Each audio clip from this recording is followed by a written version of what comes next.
Happy 0.9.5 week, everybody. How are we all doing? You made it. You made it to Wednesday. You're halfway through the week. Give yourselves a round of applause. Probably can't hear the claps. Maybe you can. Look at that. We're already at 5 likes for the stream. Thank you, everybody. Oh my goodness. Let's get some hellos. I was about to say out of the way. They're not in the way. You guys know what I mean. Let's say hello to some people. Lunar Pierce is here. You were told there was going to be bagels here today. Awkward. T-Dog is here. Do they have cinnamon bagels? I unfortunately have all the bagels. Peter is here. Howdy, Peter. Conkus Bonkus. There's only plain and onion bagels left. If you want to blame someone for the bagel shortage, it's Conkus. Another Peter? Or same Peter, different profile picture. What's going on there? Manic is here. Liam, Flamemaster 500, Evan Bosco, Kyle, Wargasm. Oh my goodness. Oh my goodness. Hanging on my birthday. Just what I need. Getting older. Wait, hold on. Wargasm, is it your birthday? Is it your birthday? What? Happy birthday. Everyone, tell Wargasm happy birthday. Right now. Look, I even got some like Domino's melted chocolate lava cake. So here you go. Here's some birthday cake for you. Cheers.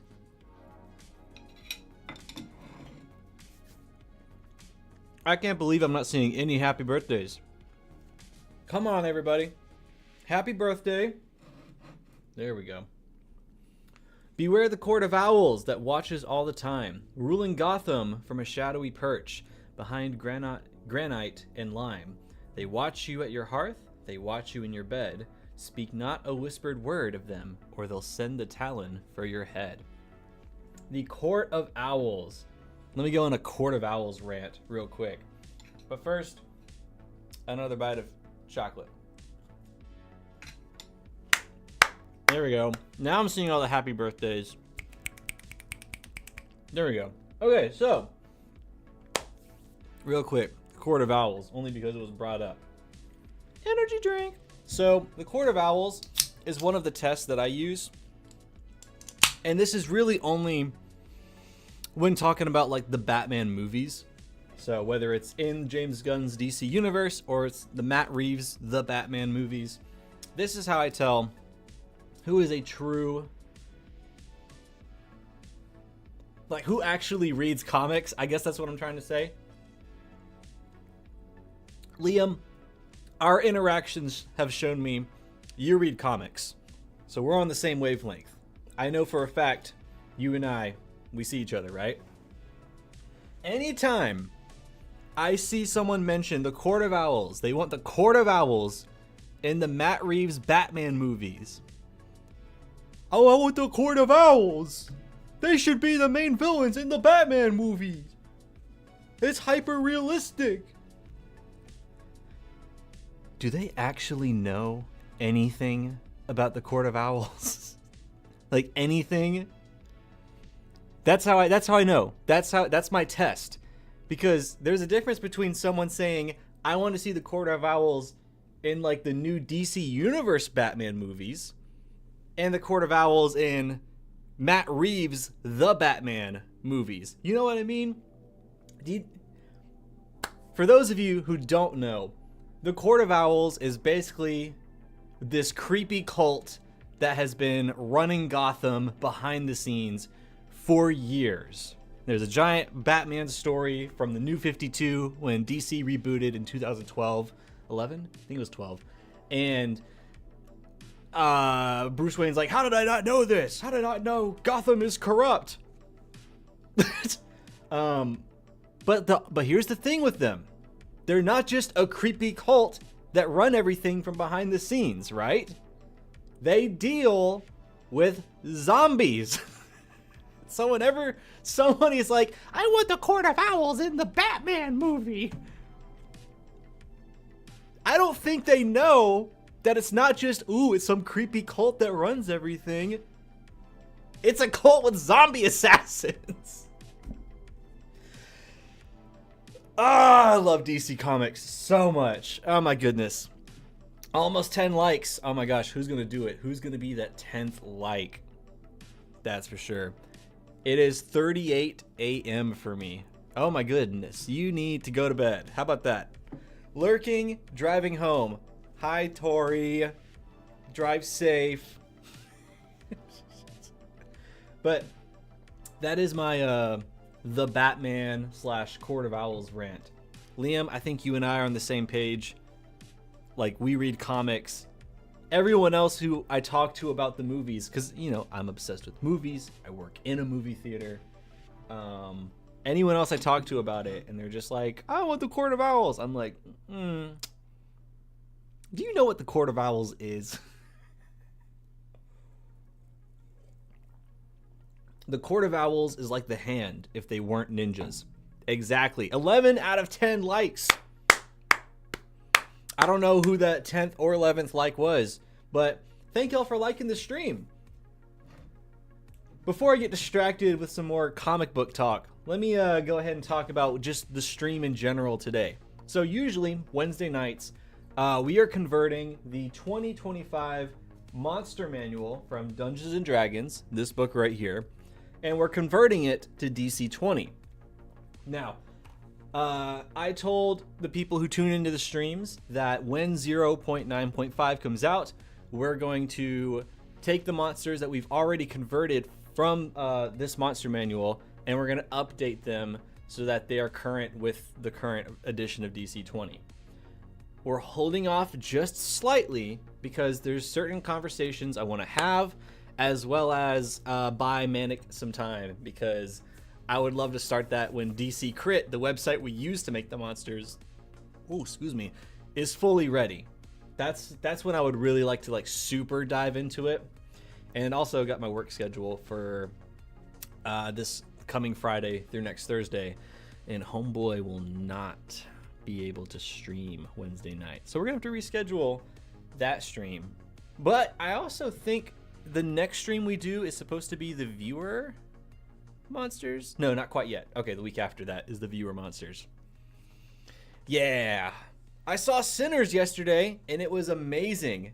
Dude, Sinners is so good. Sinners is so good. Oh my gosh.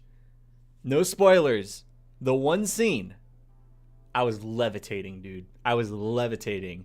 I felt like I was lifting out of my seat. I was like, cinema. That movie, genuinely so good. But I also, we'll get into that rant in a little bit too, because I have thoughts about people who complain about wanting more original movies. I have thoughts about you guys. But also, it was really nice to see that movie was doing the majority of the business this weekend at the theater. That was really cool. Minecraft is still holding strong. In fact, we checked in on Minecraft last week. Let's go ahead and check out the box office. I use this wonderful site. We also use it at work. It's called Box Office Mojo. If you want to check how a movie is doing, Box Office Mojo. That's the way to do it. Oops, I don't know why it's messed up. What did we do last stream that messed up my screen? What?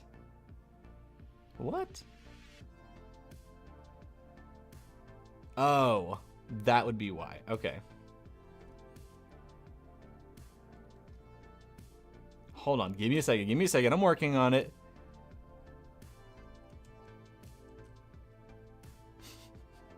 I actually don't know where it went. Okay, boom, boom, boom. Why is it disappearing? Okay, I guess we're not going to show the screen for now. But the Minecraft movie is currently at $726,966,071 worldwide. That's awesome. Let's see the box office of Snow White. That's actually crazy. Let's do that. Because that movie tanked. We're currently at $194,557,757. And that movie had a budget of roughly $250 million. It's not going to break even. Not at all. Sinners is a real film. It really is. How you doing, Zach? Dragon Horde GM is here. Let's go. Anthony is here. I want Lobo in the live-action DC movie that Me for Like. Speaking of Lobo, we actually got a little bit of a look at Lobo. Let me see if I can pull it up. I want to get you guys a real source. But as some of you may know, if you keep up with pop culture and things, they're filming a new Supergirl movie that takes place in this new DC universe, right? And Lobo is going to be in the movie, played by Jason Momoa. I bet some of the people are like, what are we talking about? This isn't DC20. It's not, but I love talking about it. Yeah, check this out. Here we go. Check this out. We got some Lobo on the set of Supergirl, filming a little bit of a fight scene. The previous Lobo photos were pretty fake. They were AI generated. This is pretty blurry. It's almost like looking at Sasquatch. This looks more believable, though, than the last behind-the-scenes photo, but you never know. We'll see. I really liked how you wiped the party, then brought them back to make a deal. Oh, Chains of Leventria. Okay, yeah, let's actually talk about that. Let me get this pulled up. So for those who missed it, I don't want to watch the news. Anytime I open YouTube, it's just the news. I don't care for the news. Yeah, here we go. So,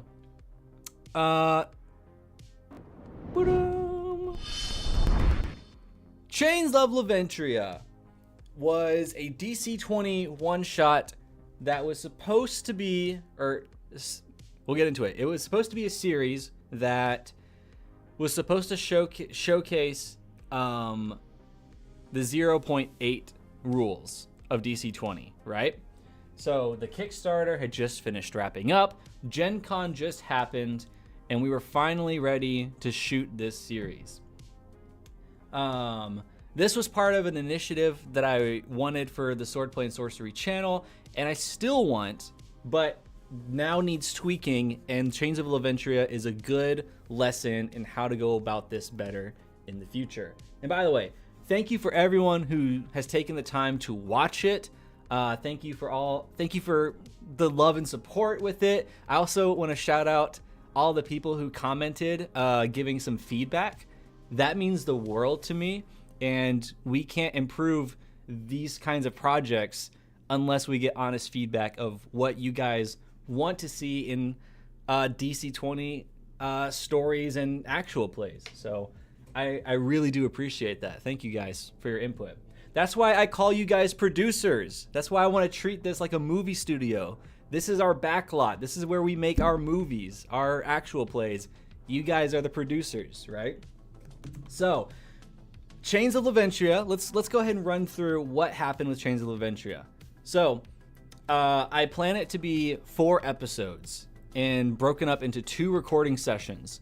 We were supposed to shoot this in like June. We finally get to shoot this in the end of August of last year. So August 31st to be exact.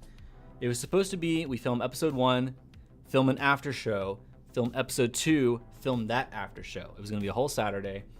That didn't work. We were only able to film 1 episode. On top of that, I decided to try out a VTT that wasn't Owlbear Rodeo. Much like T and Tori, I am a big fan of Owlbear Rodeo. It is my main go-to for most virtual tabletops, unless I'm playing Dungeons and Dragons, in which case it's D&D Maps on dndbeyond.com. I think D&D Maps is phenomenal. I love D&D Maps. But I wanted to try Alchemy because it was advertised as the cinematic VTT. And I was like, that's what I'm trying to do with this channel. I want things to feel cinematic. But DC20 doesn't have an official thing yet in Alchemy. It's coming, it's just not here yet. So I had to spend a lot of time programming things into Alchemy, bending over backwards to make things work so that we could play DC20 in Alchemy. That was a nightmare. And it became way, way more evident that it was going to continue to be a nightmare when we filmed episode 1 of Chains of Leventria. Weapons weren't rolling the way that they were supposed to. Things would just kind of disappear on the maps.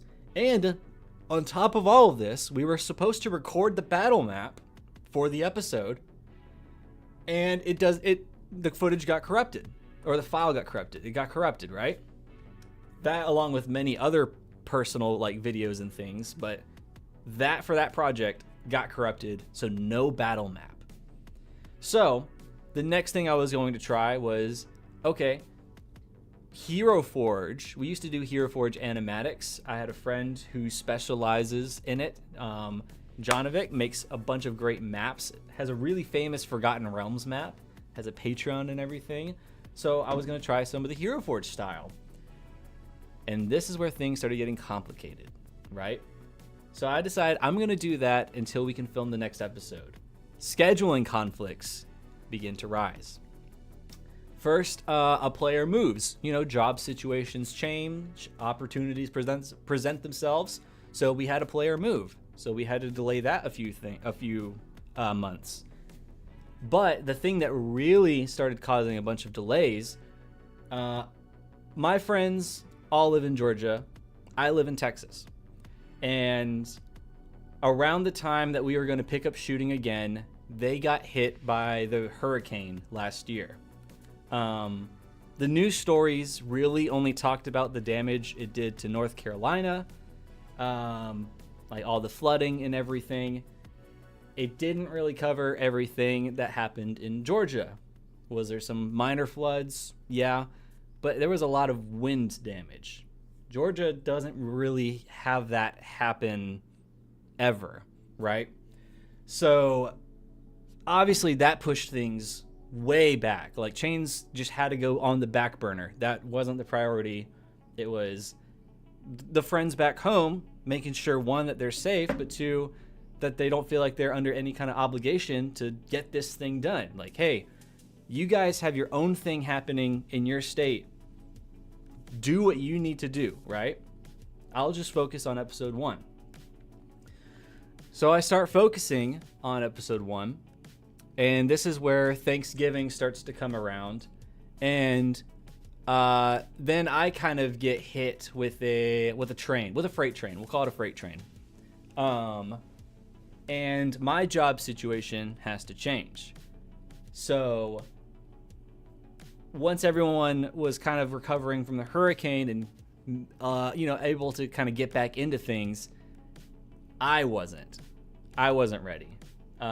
Job situation changed, needed to find some new work, so that took all of my time, especially December and January. Thankfully, we have a job now. It's not a 9 to 5, so my schedule is very wacky now. But we have a job, so that's taken care of. And another thing that started going into the things being delayed was, by the time we finally got to shoot Chains of Leventria at the end of August, word started coming out that 0.9 was coming in October. Do y'all remember that? Do y'all remember when 0.9 was estimated to be October? So then we were like, well, by the time we finish this and all the recording and all the editing and everything, it's going to be behind in the rule set. Should we just wait? So then that kind of became a topic, but that slowly started to not matter because it became 0.9 is October. Then it's November. Then it's December. Then it's January. But hey, we eventually got it, and it's great. I love 0.9. So that's kind of a wild amalgamation. The too long didn't read it summary of Chains of Leventria. The So here's the plan right now. Let's go to the big screen for this. So, Chains of Leventria, as of right now, there's not really a plan to continue that story moving forward. If enough people, I mean, way more people turned out watching it than I was anticipating, but if enough people want us to do that story, I will absolutely try my best to get us all back together and we'll finish that story. We'll wrap it up. But I also don't know that it's the best idea. If people want us to finish the story, I think that's okay. But here's part of what I think I did wrong, right? I think I had the wrong approach. I wanted this channel to combine my passions of movies and the way those kind of stories are told and presented, and my love of tabletop RPGs. I wanted to fuse those together. If you're gonna watch a movie, your thought process isn't gonna be, oh yeah, I'm gonna go to the movie and then I'm gonna watch 4 episodes to get the one movie. So, moving forward, projects like this are going to be one-shots because that's what a movie is supposed to be. It's you start and finish the story right here. This is your one-shot. If we want to tell grander stories, they will be episodic stories. So think things like The Twilight Zone or Star Trek, things like that. Like, one session has a story from start to middle to end, and then the next episode is a whole nother adventure. But it can still be with the same characters. So that's going to be the approach moving forward. But if enough people want Chains to get wrapped up, I totally understand that. But if we are going to do Chains, DC20 has changed a lot. A lot since the last time. So, we'll dive into those changes, but first let me catch up on what you guys are saying. I'm actually really curious to see what's going on here. I want some cornbread. Okay. I went to the movies and no more refills for popcorn. Which theater? At my theater, we still do refills on large popcorns and large drinks. Loved the first episode of Chains of Leventria. When's episode 2 coming out? Well, that's kind of the update on that. It tanked because Snow White looked like Lord Farquaad. Dang, true, but dang. Ironic that Disney's highest grossing and lowest grossing movies both have the same title. That's funny. I understand it's taken forever for me to edit my own videos. Aw. I also can't wait for episode 2 of Chains of Leventria. It's clear you love the film. The quality was excellent. I appreciate that. I am proud of the quality that we were able to get. We put a lot of hard work into making sure we could get it the best we could be, not being able to film in person. There's a lot of things that I would do differently, but I'm glad that you enjoyed the quality. So thank you for that. I understand the difficulties of production life. Yeah. I want to see grappling in the next one shot. Manic, I will fight you. Foundry all the way. I just finally got Foundry. I've been playing around with it a little bit, and it's so intimidating. I'm ready to learn it, but it's so intimidating. Have you considered using Foundry? I think I will moving forward, but we'll see to what extent. I don't know that I want to go over, like, above and beyond crazy with it, and we'll get to that in a second. Go with above VTT for D&D. If that VTT supported more systems, it would be my go-to VTT. I actually have never heard of that. Above VTT? A VTT I don't know about? Above VTT is a Chrome. Oh, it's on Google Chrome. Oh, I'm kidding. That looks pretty simple. It looks like Roll20, but not crappy. I'm an avid Roll20 hater. I hate Roll20. I was surprised when I saw just Theater of the Mind. Yeah, so... Okay, so let me tell you my dream scenario, what I do with these, right? In my ideal one-shot moving forward, assuming that we can't film in person, we can only film we can only film online. I would have green screens for everyone behind them so that we could all get a themed background for whatever the adventure is going to be. Let's say we do a Star Trek adventure using DC20 system, right? I would put each of us in a different spot of the Enterprise or whatever kind of starship that we'd be on. Or let's say it's Lord of the Rings, right? And maybe they're all playing hobbits, so they all might have a hobbit home interior behind them, like, you know, something that fits the vibe, the theme, the ambience of what the one shot is supposed to be. So there's that. The second thing would be I would have the map, but because it's a one shot, it would be with real miniatures. I have a lot of miniatures in person, and I have a lot of video equipment. I want to do miniature photography and videography and incorporate those into the one shots. Kind of think something like what Dimension 20 does with their insert shots.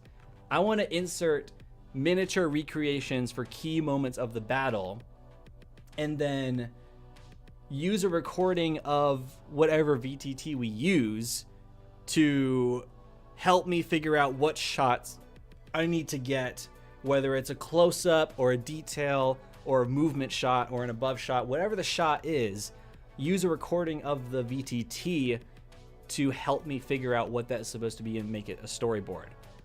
Kind of add production value to it. Now, if it's going to be a series, like if it's not going to be a movie, so a one-shot, I think that's what we're going to call them on this channel. We're going to call one-shots movies. We're going to call episodic kind of televised stories, right? We're going to call those series, right? So if it's going to be a series, I would use a virtual tabletop as the map. If it's going to be a movie, I would recreate the key moments with miniatures and build the miniature sets and everything and do some VFX with that, because that's what I would love to do. Hi, popping in for a like. Got a game on Wednesday now. Zazania, how you doing? Hope you're doing well. 0.9, don't get me started. My players were begging for the next level. Same. I had a whole campaign fiasco happen in the time of 0.9 being teased and it being released. Yeah. They were like, dude, so are we getting it this month? And I'd be like, no, it's actually going to be November now. No, it's actually going to be December now.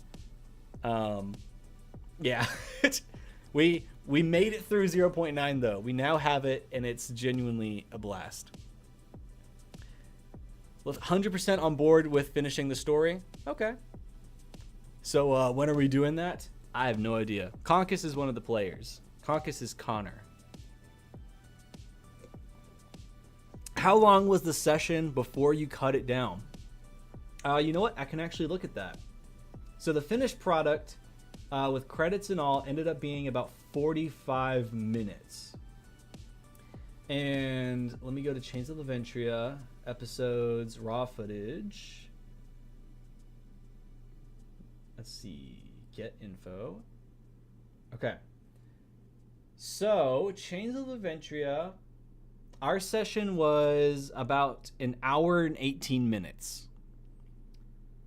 So that's with us. A majority of that. So what I decided to cut out was anything that paused the moment, right?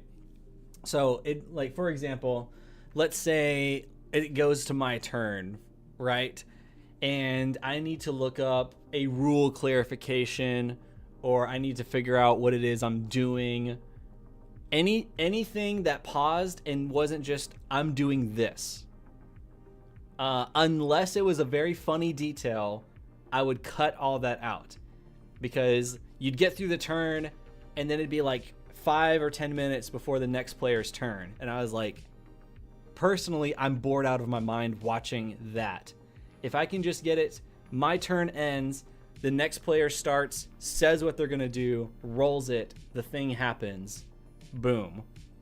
But I don't know. I heard some people say that they would prefer it to be less edited. I had others say that they liked the way it was edited. I'm going to do a poll because I want to know what you guys currently here think of that. So let's start a poll. For those who watched ... How do you feel about the editing? It was fine. I prefer less. Boom. I'm going to leave that poll up and continue catching up on some chat. Let's see. I'm back. Kerfuffle at UPS store. What did I miss? We're talking about Chains of Leventria, my DC20 series turned one-shot. Talking about the behind the scenes, the production, and kind of using that information to inform what to do moving forward. I would prefer a simple to use VT.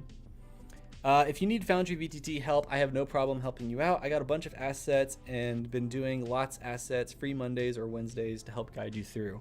Kyle, I can't remember if you're in the Discord or not.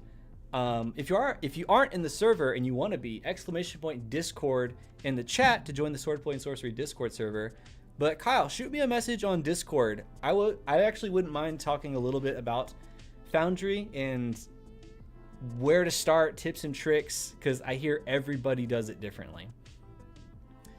What do you think about the new sustain mechanic? I like the option to sustain spells together. Sadly, it also broke my Shield of Faith tank Spellblade build. Thank you. I think sustain is awesome. I'm familiar with that kind of mechanic in Pathfinder 2nd edition, so it just felt very natural when that was basically put into DC20. I like the sustain action. I think it's a lot more clean than concentration. I've had a lot of experience with Foundry VTT. Also hate Roll20.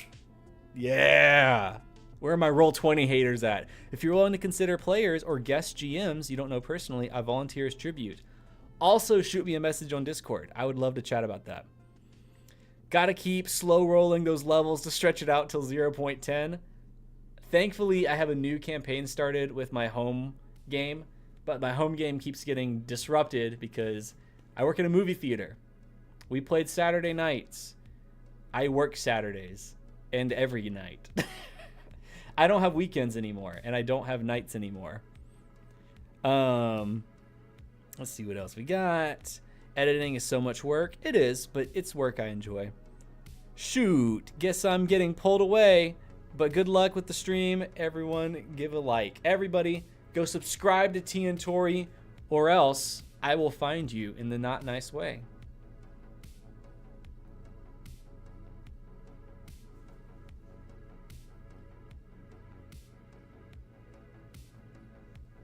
Subscribe to T and Tori. She's awesome. Flame Master, the video was well edited and I was not expecting it to be done that way. Flame Master, just out of curiosity, just because I want to know, like, what was your expectation going into it? Because I'm happy I got that reaction, but I'm really curious to see, like, if you had any kind of thought going into it. I would love to hear that. Manic says the only issue with the editing is that I think some plot point details got chopped or missed and I was lost for a little bit, but that could have just been me missing it too. I agree. I think some things got a little too chopped and other things got chopped because they ultimately made things even more confusing in my opinion, but I know exactly what you mean. And part of that was also just me GMing in the moment. Like, I lost the stat block in the middle of the session for the main bad guy and the initiative count for all of the different the robots. So I was like, how many robots were there again? What was his stat block? What was his health? What was his physical defense? I was winging it I was straight winging it at that point. So about that 9.5. Woo, 9.5. Let's get into that. Let's close this poll and let's get into that. White Wolves. I'm not allowed to hate Roll20. I was a Kickstarter backer. You know, that's fair. That's fair. It's time for me to go. Have a nice day. Bye, y'all. Peter, thank you for hanging out on the stream. Hope to catch you again soon. I was a GM on Roll20 for ages, but Foundry is so much better. And that's why I got it. That's what I've heard. All right, let's end this poll. 67% of you who watched the Chains of Leventria episode said the editing was fine. 33% said I prefer less. Okay, so it sounds like a majority of you didn't mind the way it was edited, but maybe there's room to improve with less cutaways and things like that. I like that. Thank you for your feedback. I freaking love feedback. So, like, genuinely, thank you for that. That means the world to me. I can't improve something without you guys. Having a map as a visual, but you talked about that. Lots of jumps to keep important info in when the cutting dead air. I'm used to lots of dead air. Okay, I see. I straight wing it every session. I get it. And Dan Good is here. Yo, what's up, Dan? All right. Let's get to the thing that all of you have been waiting for. 0.9.5 or .9.5. However you guys want to say it. 9.5 is here.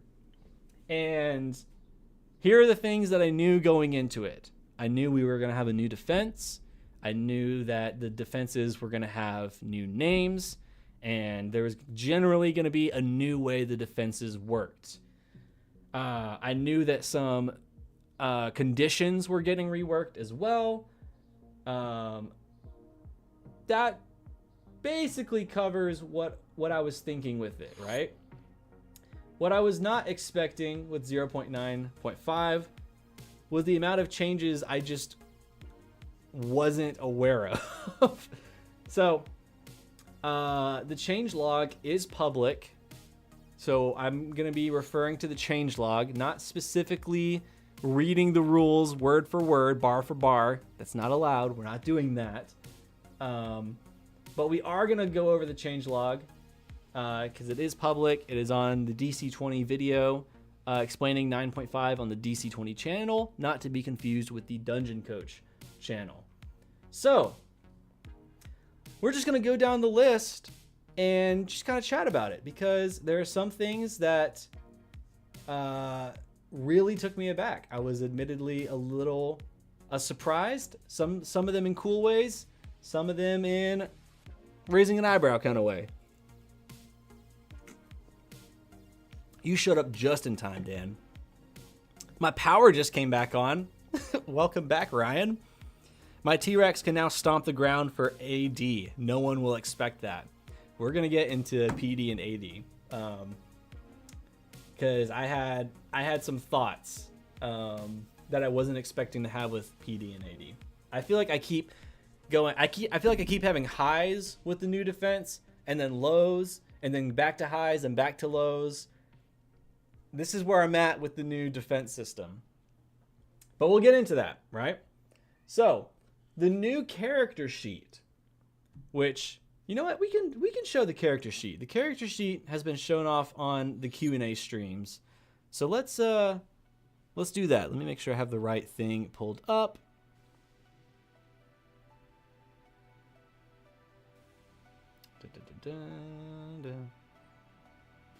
That's not the right thing pulled up, and that's why we do that.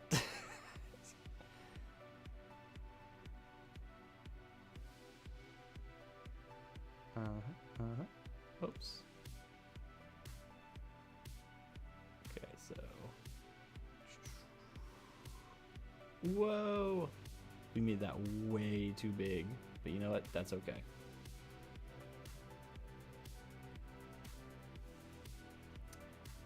I'm breaking everything. Everything I'm touching right now is falling apart. But thankfully, you guys are incredibly kind, incredibly patient. I thank you for that. I thank you. Okay. All right, I think we're ready now. So the new character sheet, I personally think looks pretty cool. Is it gonna open? Is the question. This button isn't working. I normally have these streams set up for monsters, so everything is just kind of thrown off. Okay. We should be good now. Everyone's like, get on with it. And I'm like, I'm sorry. Okay. Boom. The new character sheet. Some pretty noticeable differences. We'll zoom in a little bit, right? So, our attributes are still the same. We have might, agility, charisma, and intelligence. But if we notice over here, intelligence has the same number of skills as the rest of the attributes, because the knowledge skills are now part of trades. They're part of a list of default trades that you can just learn, right? There's no save mastery to just kind of like check off, right? You just have a save in each of the attributes. I like that. Expertise. I honestly can't remember how it works. I read it and I've already forgotten. I'll get back to that. Health points. Now on your character sheet, you can see your bloodied and your well-bloodied. Bloodied is what half of your health is, and then well-bloodied is a fourth. So if you have 20 health points, your bloodied state would be 10, your well-bloodied would be 5. I think I did the math right there. Precision and area defense. This is one of the big changes, right? So there's no more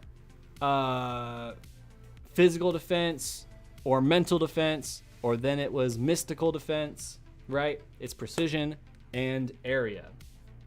Precision defense is for if you are going to be targeted, if you're basically being singled out, right? The way I like to think of it is if someone is shooting an arrow at you, right? It's going to target your precision defense or your PD. If you are being, or if you are the target of like a barrage of arrows just falling down out of it, it's just raining down arrows, like 300, and you're just in the middle of that, that's going to be your area defense, because that is technically kind of like an area attack, right? So you still have that. You have your heavy, your brutal, but instead of having your damage reduction on the right and left, now you have these little check boxes right here. So you have PDR, MDR, which physical defense, and mystical defense, mystical damage reduction. I can't remember. But now you have this new one right here, elemental. So now we can have a little bit of a reduction for elemental damage, which all of that ties into armor, which armor got a whole update, but we'll get into that later. Only complaint is more area for languages. I agree. I had a player recently who made it so that their thing was going to be that they learned as many languages as possible, right? And we ran out of space on this part of the character sheet. So yeah, I agree. I don't think that's going to be, actually, I don't know. I don't know that it's going to be a common thing for people to run out of space here, but for that player, yeah, 100%. The one annoying thing about the new defense is that now you have to write what defense it targets when making homebrew monster attacks. We'll get into that. In your combat box, there is no more martial check. I mean, it's still part of the game. It's just not on your character sheet. It has been replaced with initiative. So initiative is now your combat mastery plus your agility. And that's going to be a modifier you add to your initiative to beat the encounter DC, which we'll talk about in a little bit. All of your resources are on the right side of the page. So you have your stamina points, your mana points, your rest points, which now you have a number equal to your max health instead of just like 4, which is cool. And grip points, which now can no longer be used on other people because, admittedly, that was a little weird. My players loved it, but it felt weird behind the screen. Grip points can only be used on yourself now. And then you have this whole section over here. So you have a move speed section. So if you have like 5, right? And there's not really instructions in the 9.5 document on what to do with this. But my assumption is that if you also have a fly speed, like let's say from like an ancestry trait, you check the box and that informs you that you also have a fly speed of 5. Same with swim or glide. That's my assumption. Hold breath. And it's about how many number of rounds you can hold your breath, equal to your might. Jump distance, that remains unchanged. You have your death threshold for checks, saves, speed, and save DC and exhaustion. It just says exhaustion. I wonder if that's a mistake. Feels a little out of place. Features, miscellaneous, your stored items. So I'm guessing this is items you have stored somewhere? I'm honestly not too sure about that one. Supplies, so how many arrows do you have? How many rations? How many bullets? How many diamonds? I don't know. Anything that you want to keep track of a supply, it's over here. Then you have your attunement slots for your magical items. For those of you who have the DC20 magazine every month, you know a little bit about this with the magic items. Your equipment slots. So what do you have on your head? What do you have on your neck? What do you have on your mantle? These matter, especially with magic items and equipment slots. And then you have your carried. What all do you have on you? Which is a giant box. Still no spell page, but I imagine a spell page will come when spells are ready with 0.10. Let's see what we got here. What you guys saying? The grit change is good in my opinion. Still iffy about a lot of the change log myself. Yeah, we're gonna go into detail a little bit. Hover over an empty box to show the tooltip for things like the fly speed checkbox. For a tooltip? Is there a tooltip?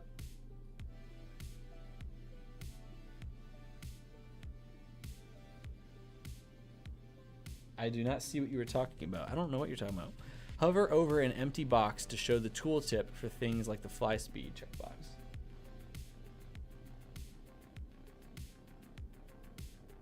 I have no idea what that means.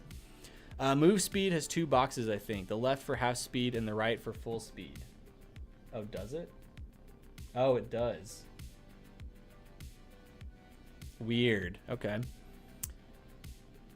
That's correct. Coach said that there won't be different speeds. You just either can do different types or not, and speed is the same. Okay. Well, I guess that answers that. For other speeds, the first bubble is half your speed, and the second bubble is your full speed. Wait, so do we have different speeds or no? Oh, I see what you mean, Wolves. Okay, I see what you mean. Yeah. Okay. Is some of these sections explained in 9.5? Yes, kind of.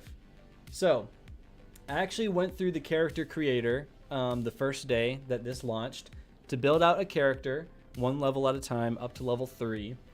And the only things that weren't explained in the character creation section of the PDF was how this speed section works. There's no instruction for how that works. Hold breath. The formula is not in the character creation section. It's in the hold breath section way earlier in the document. I feel like there was one other thing. It wanted you to calculate your health before you picked your class and your ancestry, which didn't feel right when building a new character, because you need your class to figure out what a majority of your health is going to be, and your ancestry, because it might give you some bonuses. So I actually think health should be one of the last things, but it has it done so early. But if you do it early, you're basically stuck at 3 until you figure the rest of it out later. The expertise, it is explained, but it's not explained in the character creation. And then second page, none of that is explained.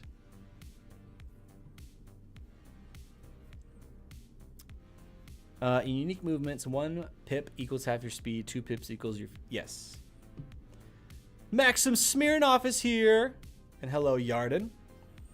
There was a tooltip for me when I hovered over it, but it doesn't seem to work for you for some reason. Yeah, I don't have a tooltip. Maybe this isn't the right one? This is the fillable character sheet. This one is the not fillable one. Yeah, I don't know. Agreed about the health part? Yeah. I'm a bit sad for the attack wording. It says make a spell check against target's AD instead of make an area spell attack. Oh. Yeah, we'll get into... Should we just dive into the AD thing? Liam expanded mine. I was meaning there won't be walk by 5 to... Oh, okay. Yeah. Hint, Mac user. Mac user? Oh, is that what I need to do? Do I need to be back on a Mac? I really want to be.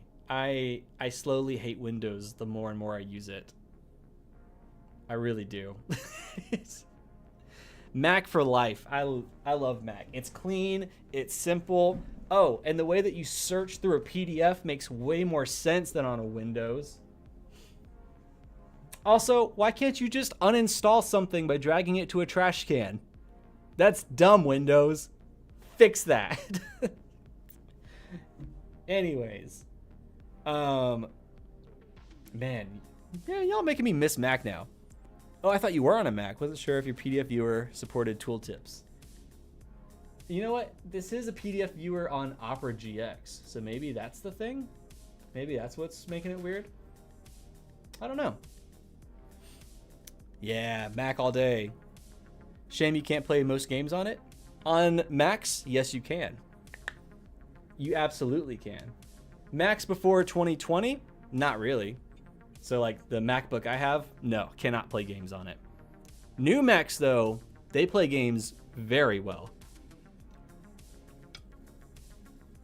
I'm using Adobe PDF Reader.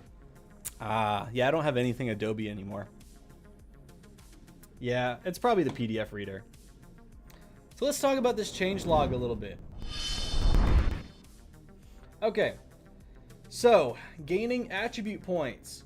The rate at which PCs gain their attribute points has been reduced to improve the balance of the game. I'll be honest, this one was one I didn't super see it being a problem, but it's a quality of life change that I don't think I'm going to notice whether it has been changed or hasn't been changed. I'm sure for like balance and things, yeah, but I don't know. Linux for the win, absolutely, especially if you have your own home server for running movies and TV shows. Yeah, Linux all the way. Can you share the screen? Not of the PDF, but let me get the one that Coach shared.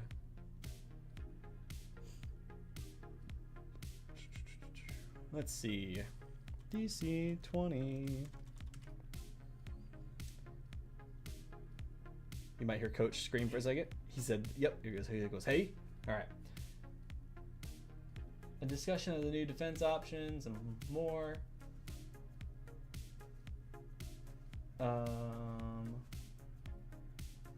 Motion.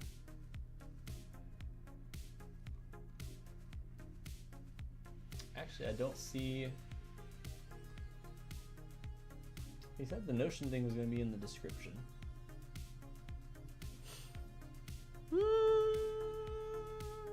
I don't know where to find it right now. So probably can't share the screen for now. Alright, so might is now added to your area defense, which is cool, makes sense. Heavy armor no longer has a might requirement. That's very cool. And might no longer gives rest points directly. Rest points are determined by your max HP. So overall with those changes, I like those. Not really much of a difference for me, but I like those changes. Agility is added to your precision defense, contributes to your initiative check, and you gain a D6 when you beat the encounter DC. Okay, let's actually talk about initiative, because initiative has changed. So now there's an encounter DC instead of an encounter DC and an initiative DC. So the way it worked before was there was the encounter DC, and then there was the initiative DC. And if you beat the initiative DC, that determines who starts the initiative before you go back and forth between your team and the bad guys. Your team, bad guys, your team, bad guys. And the way that you would roll for a check to beat the initiative DC was whatever you were doing in the moment would determine the check that you used. So let's say one of your party members was investigating. They would roll an investigation check. Let's say one of your party members was trying to persuade a bad guy from not engaging in a fight. It would be an influence check for that, right? What that was starting to do, at least at my table, we nipped it in the bud pretty early when we started playing DC20 instead of D&D. What that started to do was it super slowed down the game, because we would all stop. We'd be like, okay, so what exactly were you doing? And then you can't make the same check, otherwise it has to be at disadvantage. And what were you doing? Well, that technically falls under this, but you can't do that. It slowed everything down to a grinding halt. The new way is super, super clean. You have the encounter DC. At least half of your party needs to beat the encounter DC. So they roll an initiative check, which is on your character sheet. If half of your party beats the encounter DC, then your team gets to go first in the initiative slot, and then your party decides what order they want to go in. So it's no longer like determined by roll. It's you guys decide which order y'all want to go in. Monsters will decide what order they want to go in, but you guys get the first initiative slot. So that's the way it works. It's way more efficient. It's way cleaner in my eyes. Because, the last one was, it just put everything to like a screeching halt. So that's the new initiative. I'm a big fan of that change. I like it. I like it. I like it. Change is scary. Change my mind. Simon, I will not change your mind so that I don't terrify you. I dislike initiative. On the table, I prefer not to ask for it in the first place, so attaching agility to initiative feels really bad for me. What do you do instead of initiative, Maxim? Do you do more of a Daggerheart thing where it's like you guys just declare who's going next? Because I really like how initiative works in Daggerheart. I love Daggerheart. I'd completely forgotten about the new individual bonus for beating an initiative check. Yep, and it's now on your character sheet. I like the original idea of using skills. I like it, but it slowed things way too much for me. Go around the table. So seating order is important. My players, I think, would fight over that. Okay. So charisma is now added to your area defense. Intelligence is now added to your precision defense. So all of your attributes go towards a defense. They're not just kind of there as we're needed here. They're here and there's a purpose. Defense. Here we go. Okay. Physical defense and mental defense have been replaced with precision defense and area defense. Okay, we knew that. Precision defense now has a calculation of 8 plus your combat mastery plus agility plus intelligence plus any additional bonuses. Your area defense is now 8 plus your combat mastery plus might plus charisma plus any additional bonuses. Okay, so we have that. And then that's basically all we get with the new defenses in here. So the defenses got new names in the game, but then you get this little note that says all instances of PD and MD have been replaced with their new counterparts PD and AD to reflect their new roles. So here's where I started having some problems. Like I mentioned in a previous stream, Coach brought to my attention a while ago that he was thinking about changing how defense worked in the game. And the way that he described it and pitched it is essentially how it works now. The only thing was he didn't have like a set name for it. And that was basically my note. I was like, it sounds cool. It sounds like a change that makes sense because mystical defense is never targeted or used. So I like it. I don't know what the name is going to be. As you guys know, there was a whole saga about what the name should be. There was the initial pitch. People didn't like it. There was the stream with all of the different polls, and then nothing, right? There is nothing. So we finally landed on precision defense and area defense. And this is where I think a little bit of, I think it's a mix of what my expectations were and the way that it was being talked about in the Discord servers leading up to this document being released, right? Precision was always pitched as you're being singled out like by a target and it's going directly for you. And then your area defense, while not always specifically area of effect attacks going against you, it's you're going to get hit. How much can you brute force your way through this, right? That was always the pitch. So in my mind, when I heard that for area defense, I took that to mean, okay, so if I have like a monster and I target you, the viewer, I target your area defense, you're going to take this damage, but how much are you going to negate it with your defense? That's basically what I was thinking with it. It felt like, and it sounded like a pitch that was going to be, you're taking damage, can you reduce it?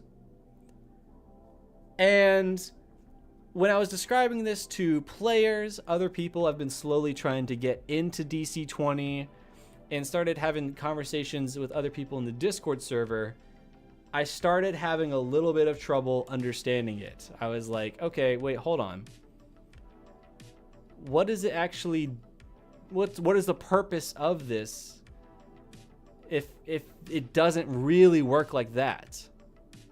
So I was getting a little bit stuck because it started to feel essentially just like precision defense, just with extra steps. As of right now, it doesn't feel like there's a lot of way marshals can target AD, at least from what I've seen in the maneuvers and techniques. The updated spell lists, which we all know spells are going to change. The pre-made spell lists are not they're not reflective of the final product.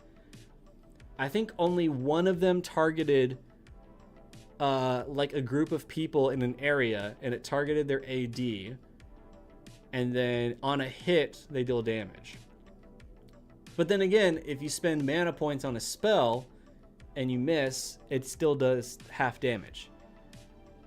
But that's kind of what I would expect if your AD is being targeted. I would expect like it hits, okay, way more damage. If not, you just get base damage. I don't know. Since then, I've had varying conversations. A lot of people, I think a lot of people are on the side of AD still makes sense, and I think they see something I don't. I can feel something isn't clicking for me with AD, but I know that a majority of people, AD is clicking for them. I think what I need is just examples. I thought we were going to get a little more clarification with this document about how it was going to work. Whether that be in like maneuvers or techniques or spells or a little bit of like rules clarifications. We didn't super get that. So I'm a little bit at like a head scratching kind of phase. But I want to hear what you guys think, because I know I'm in the minority. I know most people love it. They're grasping it. Something for me isn't clicking with it. What are your guys' thoughts right now? I like the idea of it, but yeah, too slow. Oh, that's in regards to initiative.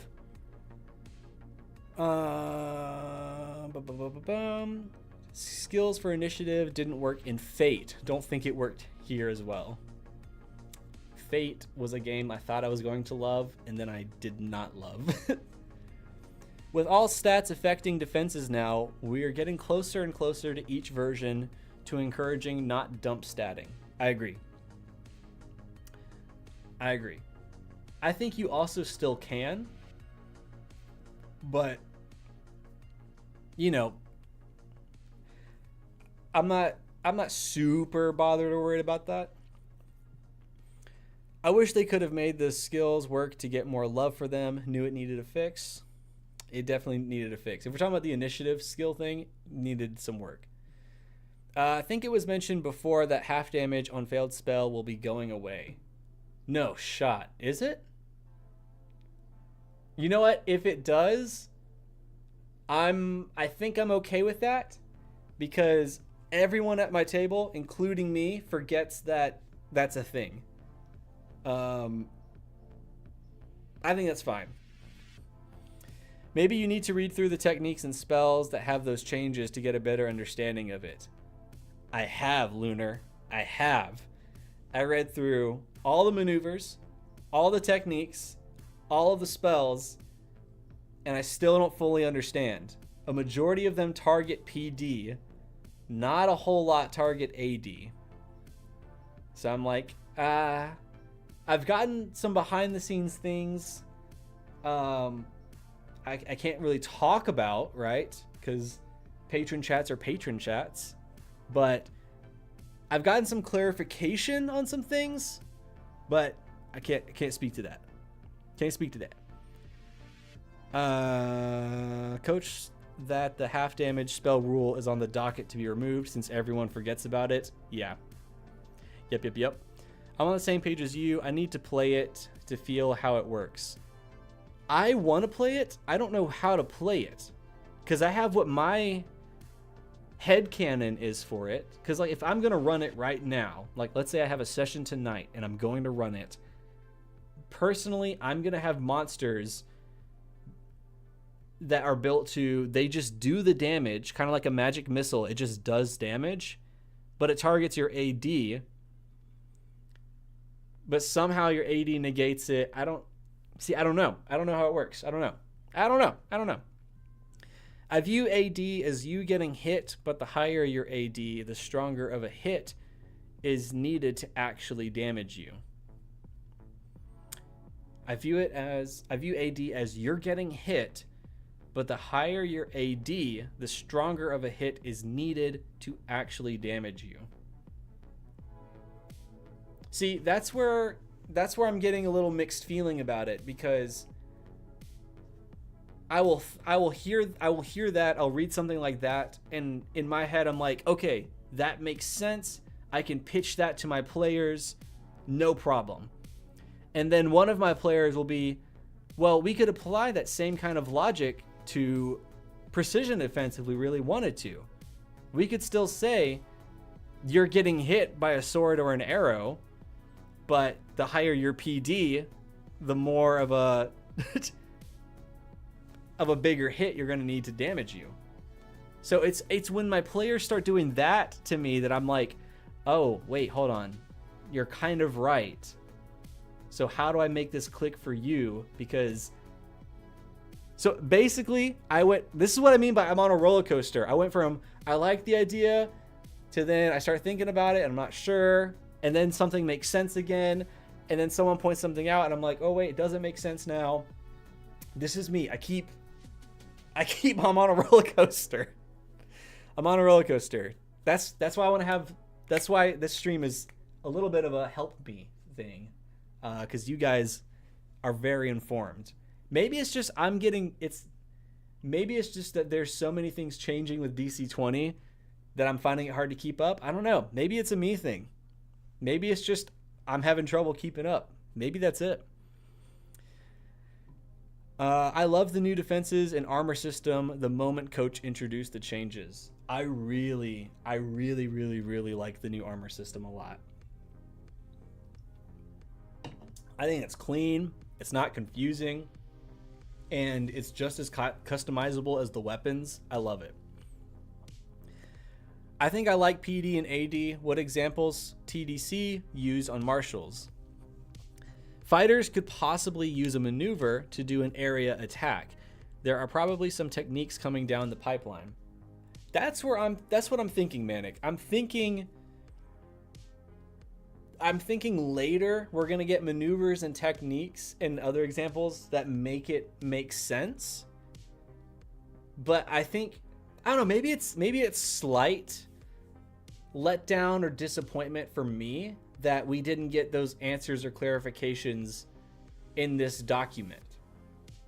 We got the name change, we got the new defense, but then not a whole lot of guidance on how to actually play it. If that makes any sense. I think that's why I'm having trouble with this, because I was expecting those sorts of answers to be in this document, and now they're not to a certain extent. I think maybe that's the problem I'm having.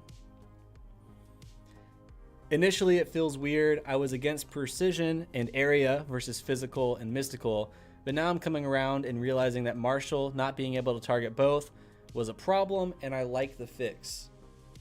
I like the fix. I still think it's a better solution than not being able to just target a defense straight up. As it's written right now, there still isn't a lot of ways to target an area defense. Like, this is where clarification would help.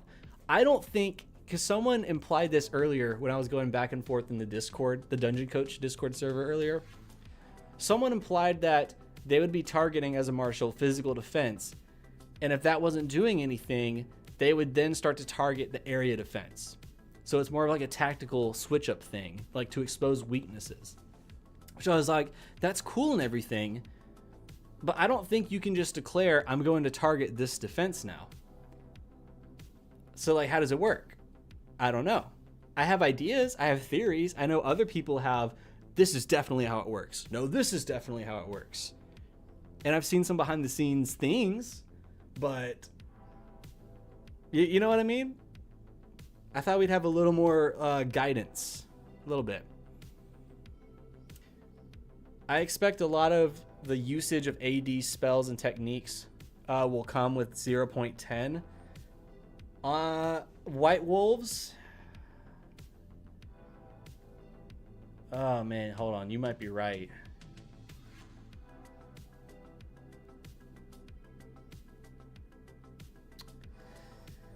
Oh man, I think you're right. Those answers and clarifications are probably gonna come in 0.10, which is way down the line. And if those are part of the document, those are probably going to be on the back burner because spells are right here. And granted, spells have needed their update. It's time for the spells. I see you spellcasters. Y'all are thirsting for some spells. You deserve some spells. But man, I hope we get some kind of like clarification, some kind of guidance before then. But I know that also takes away from developing the spells.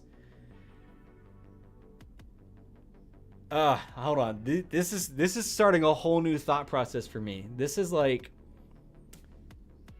I think I have to decide soon if my table is going to play 9.5 or if we're just going to play 9.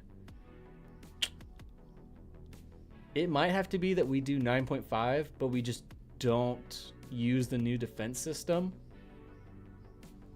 We use the armor update, we use the condition changes, initiative, health. We use all that, but then we just don't do PD and AD for now. That might be what my table has to do. I don't know.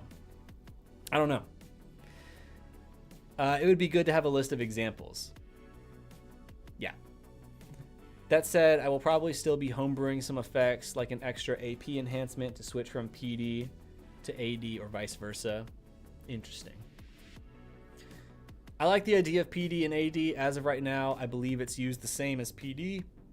I thought a lot more attacks were going to target AD, so it would be more like a 60-40. Right now, it seems like a 90-10. Yes, that's how I'm feeling about it. It feels like a 90-10. I feel like we got something slightly better than Mystical Defense, but only slightly as of right now, where I thought, oh my god, I think you just put it into words for me. I went into this document thinking it'd be like a 60-40. We're going to have examples of how to target AD and PD, but we really don't have a lot of examples on how to target AD. Yep. That's how I'm feeling right now. I know it's going to get targeted more, but right now we don't have the answer of what that looks like, at least not publicly. Of all the examples of PD and AD, I like the one of a shot icicle can be blocked and deflected off your PD, but a blizzard isn't going to be stopped by armor. Okay, so here's where my brain starts getting cloudy with that example, Manic. Because like you can block and deflect the icicle, but the blizzard at some point is going to damage you. You're in the blizzard, right? So wouldn't you at least take some form of damage? And then because it's your AD determines how much damage, but at minimum, you're taking some damage. That's the way I thought it was going to work. So why redo everything if AD will be used as much as MD was used? See, that's the thing, Dragon Horde. I know AD is going to be used way more than MD was ever used. It's just with this document right now, it's on the same bar as MD. So it's like, it's tough. It's tough because I know and I can see how it's going to be used more. I just don't know exactly what it looks like, and because of that, it's on par with MD right now. I don't know. Blizzard cold damage. Take it as a pain threshold. The higher it is, the more you can bear. But you can bear precise hits. They are small and too mechanical. Well, I view it as PD is to not get hit, and AD is to power through a hit that can't be dodged. Right, if that's the case though, shouldn't you still get hit? Because you're getting hit. We're calling it a hit. Like, you're gonna get hit. So shouldn't you have at least some kind of minimum damage? Some kind of minimum damage? I don't know. I would imagine so. But you can't bear the precise / finesse attacks since they're not about bearing. They're about how much does it mechanically destroy. But you can't bear the precise and finesse attacks since they're not about bearing. They're about how much it mechanically destroys. The new armor system is fire. The new armor system is fantastic. There is the Whirlwind one that is AD. I would have expected Sweep to also be AD, but I don't think it is. I think you're right. I think it was Whirlwind and Volley were some of the ones that target AD. That's about it. I mean, there's other things, but like, it wasn't like a very noticeable increase in AD getting targeted. Sunder armor is also changed. Sunder armor? Sunder armor. What is Sunder armor? Did I miss something? Hold on. Sunder. Oh, Sunder armor. Okay.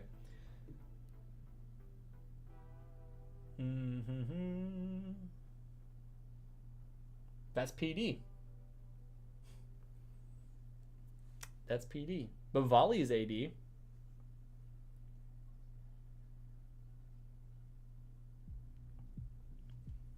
But yeah, I'm gonna use volley as an example. So when you do volley, you launch a volley of projectiles, right? So it's gonna make a single attack check, and we compare it against the area defense of all of the creatures within one space of like our chosen point, right? If we hit, we deal 2 damage of the weapon's type to the creatures. But because you can have like no damage happen when your AD is targeted, even though you're in the area of effect of something, wouldn't it at that point just be going against their PD? That's where I'm struggling a little bit among other areas, but like that's a little bit where I'm struggling. If an attack targets more spaces, it targets AD. If it targets only one person, it targets PD. I get that part. My Spellblade needs new babies to throw out. What? This might be a monthly occurrence on this stream, watching you have an existential crisis about these defenses. I would rather have a back and forth discussion about defenses than crashing out about how grappling works for the 100th time.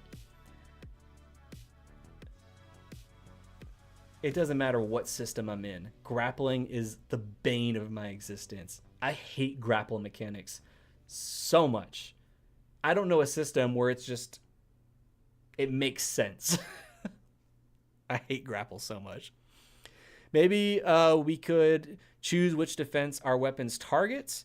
Spears can target physical defense, and big hammers can target area defense. I mean, yeah, even something like that would go a long way. Yeah. I feel like that would make some crazy scenarios, but like, yeah, even some kind of text like that, I think would go a long way. As a tweak, what I do is take any multi-target things and make them AD and any single target PD for now. I think I'm in the same boat as you. Multi-target things are AD. But actually, I don't know of any multi-target things that weren't AD already.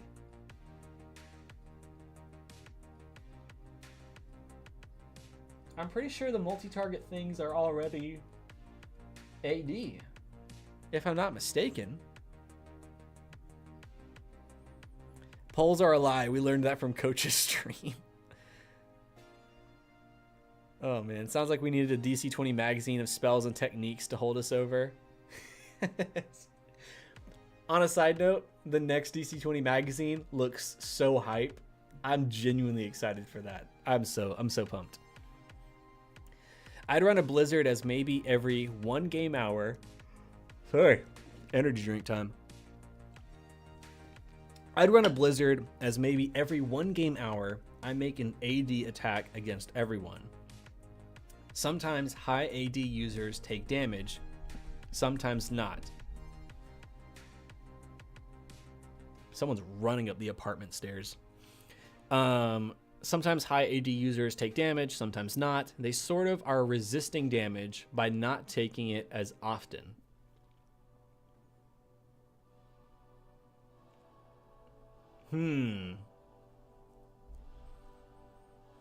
So 1 game hour, I make an AD attack against everyone. So let's say you have 4 players, 2 of them high AD, 2 of them lower.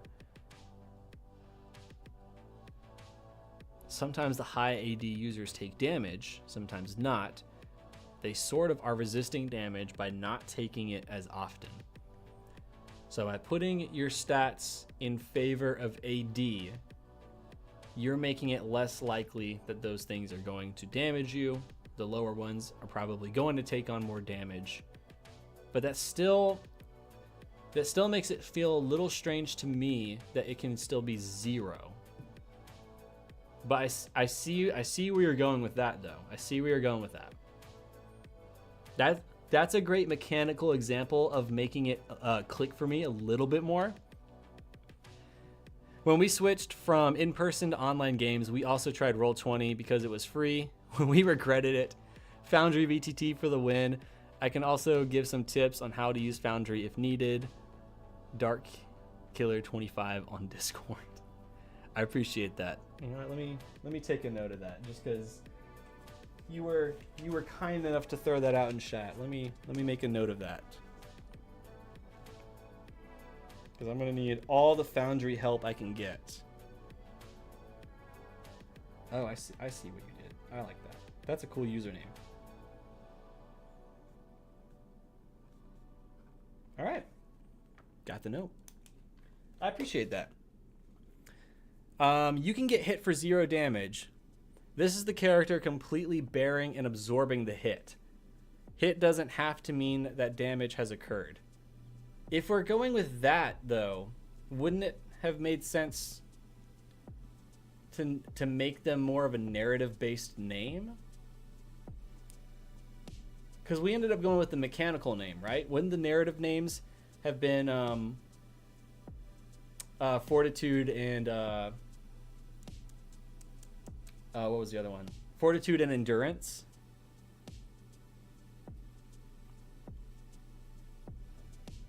Because I feel like the community voted no to narrative, but now we're using narrative to cover it up. I use a hypothetical snowball example to wrap my head around AD. A regular snowball hitting you doesn't hurt/do damage. AD attack that is lower than your AD. Oh, parry gives a PD and raise shield gives AD. Parry gives PD, raise shield gives AD. Parry. Yeah. Parry makes sense for PD. Raise shield. When a creature you can see within one space is targeted by an attack against its AD, you grant the target a +5 bonus to AD against the attack. That makes sense. That makes sense to me. The part that I'm wanting the most answers for right now is the actual like attacking part. We don't have a lot of the rules for like the attacking part. We have like 3 or 4 little snippets of AD as far as like maneuvers, techniques, and spells, but sweep is PD, I think. Sweep is something I would have thought would be AD. Hold on. Is sweep actually PD? Let's see. Maneuvers. Sweep attack.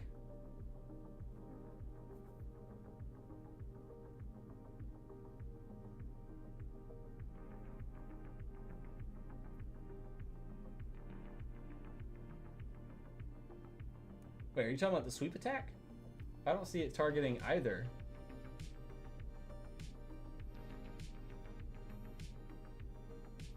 Yeah, I don't. Hold on, let me double check. I thought you were talking about sweep attack.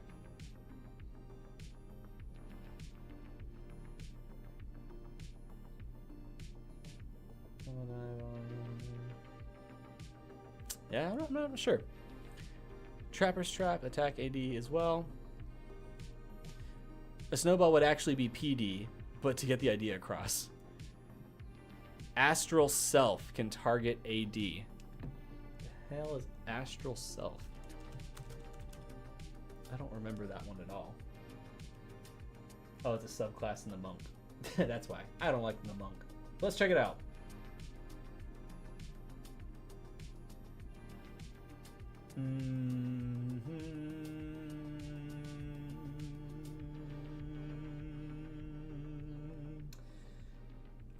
Attack may use astral arms, so the reach property and deal astral damage instead of the normal damage type, and it can target PD or AD. Choose for each attack. Okay. So I have something that we can just choose. Okay. What is the next magazine about? It's about the Shadowborn. So basically think of basically like Drow from D&D. And we also get like a shadow subclass, I think, for the sorcerer. I'm blanking on the name of that subclass, but yeah, it looks pretty cool. He showed it off on the last stream. So if you go to the Dungeon Coach channel and check out the last Q&A, you can see the preview of the magazine. It looks really cool. I'm excited for that. Just like a regular punch in DC20 doesn't do damage even on a hit unless it is heavy or brutal.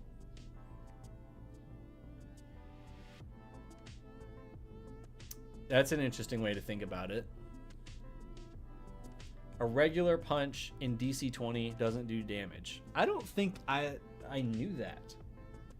A regular punch doesn't do damage? Not even just like 1 point?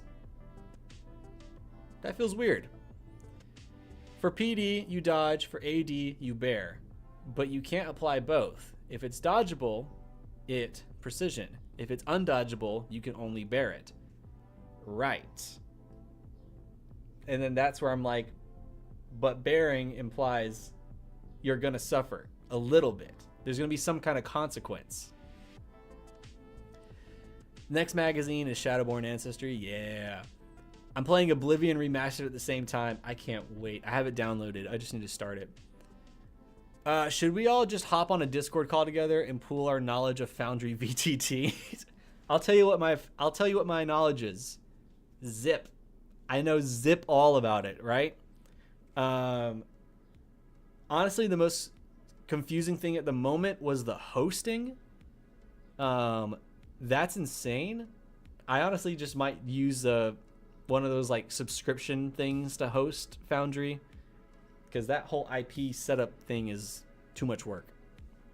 I was like, I like what I see with Foundry, but that step alone is just like, I can just use Owlbear. Oh man. Since we have a bunch of Foundry veterans here, any advice on how to create monsters that integrate well with DC20 automations? I wouldn't know. I genuinely wouldn't know. It can be easy, but I find myself winging it a lot because it takes so long to add all the monster features at the moment. I haven't played enough DC20 system yet to be of help with that, sadly. There are a few weapons that have a 0 base damage if you look in the rules. I think Net was one as well. Net is one. Interesting that Fist is grouped with Net. I don't know. Personally, in my experience, the few times I've been punched in life, they've hurt. You know what I mean? I can host you. I know Manic's got all things tech and computer related down. Manic's the GOAT. Manic's the GOAT. Oh man. But yeah, that's kind of a summary of where I'm at with the physical defense or not physical defense, precision defense and area defense. I'm not against it, but I definitely was hoping for more clarification on how to go about it. Like I was hoping for examples. Some really easy to find rules about like, here's what these attacks look like. Here's what these attacks look like against players. Something other than we changed the defense. Here's the new name. We also replaced MD with AD in several spots. Here you go. Man, if it is 0.10, when we get more of those maneuvers and everything, whew, the few times you've been punched must have been heavy or brutal hits. Okay. Okay, that was funny. That was a good one. That was really good. Let's go through the rest of this changelog. So the armor and shield rework. The new system lets you increase your physical defense or area defense. This I really like. It's similar to the weapon rework. Armor and shields have properties that you can choose and customize. Armor and shields are split between light and heavy. The ways in which you gain training have not changed. Makes sense. I like that.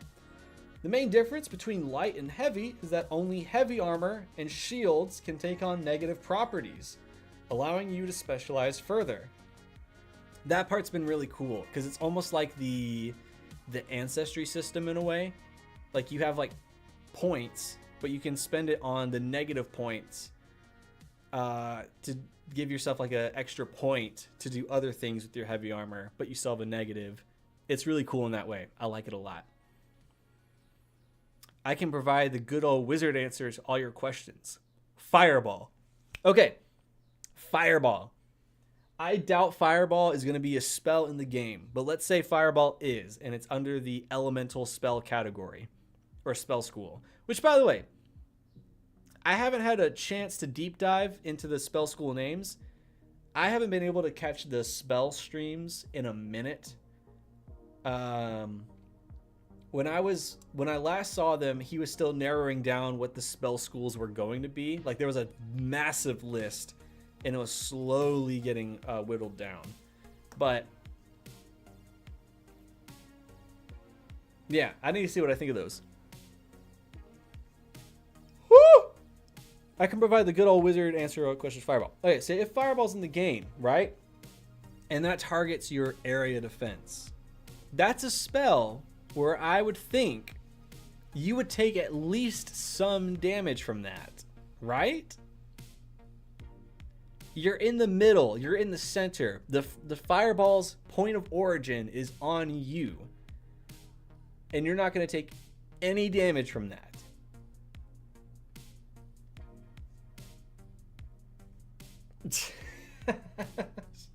There's 8 now. There are 8 now. Damage resistance and resistances half don't stack with each other. I feel like that was already a thing. Maybe that was being clarified. To still enable a dual shield build fantasy, you instead gain the following benefits when you're wielding multiple shields. You are immune to being flanked. Wow. With the defense change, damage reduction has been reworked to be based on damage types instead of defenses. You have physical, elemental, and mystical damage reduction instead, and each reduces the amount of damage you take from that type by half, minimum of 1.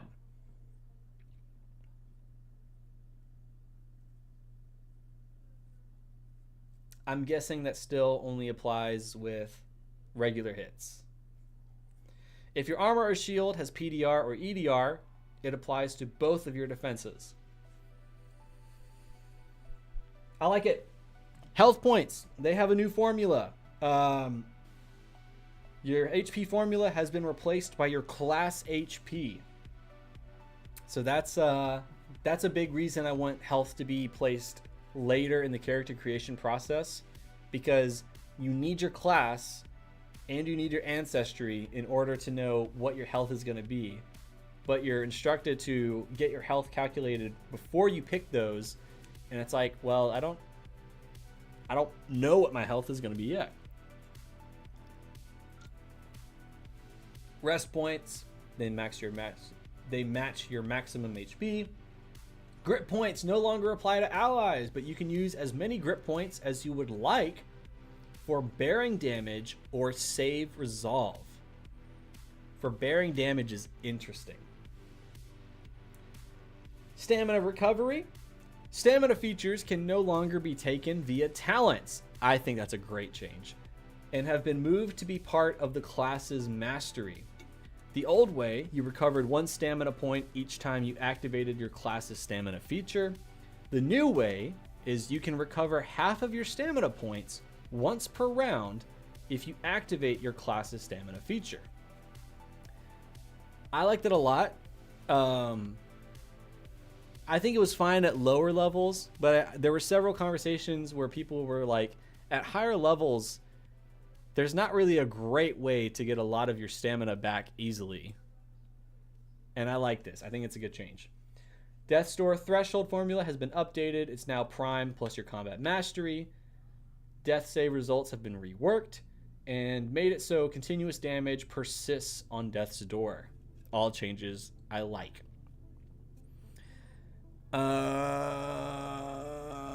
22 likes. We're at 22. We're at 23. Oh my goodness. Thank you guys. Thank you guys. Do we need to start doing more DC20 discussion streams? This is wild. This is wild.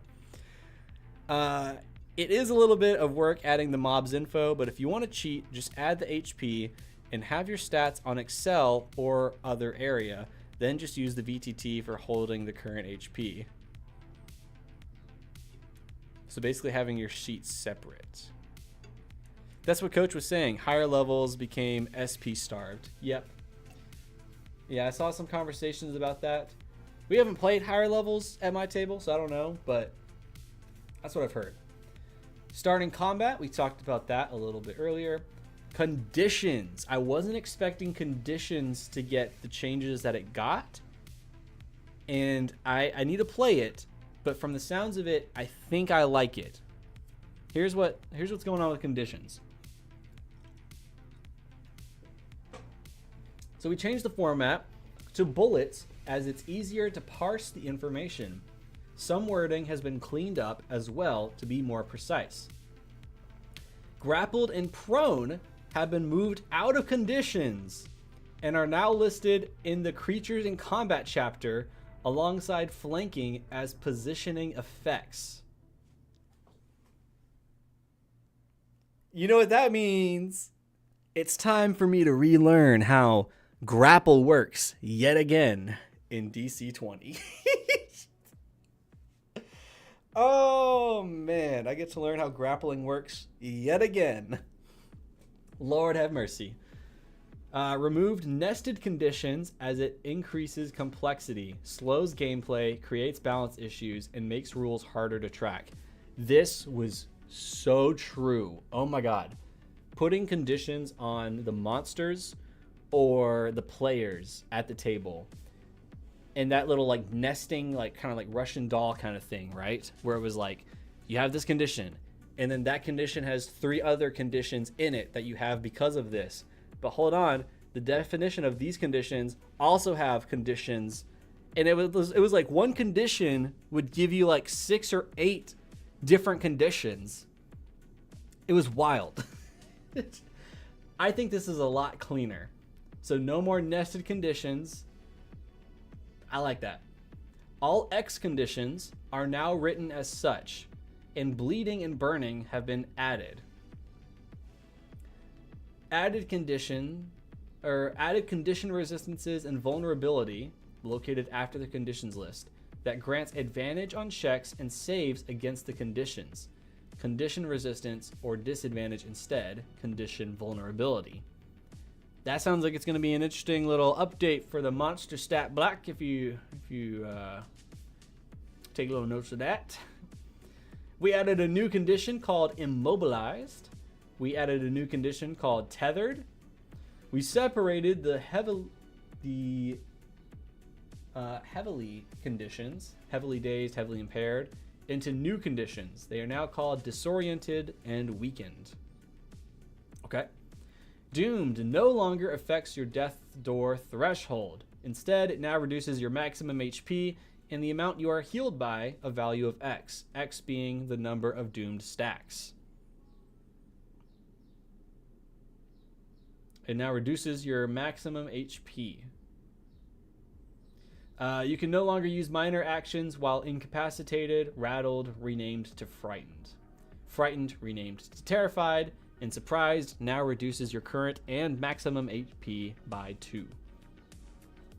Okay. We just pretending grabbing or grappling doesn't exist. Happily, I would love, anytime I've had grapple pop up in DC20, I've known that it's going to take me minutes to see what the ruling is for it.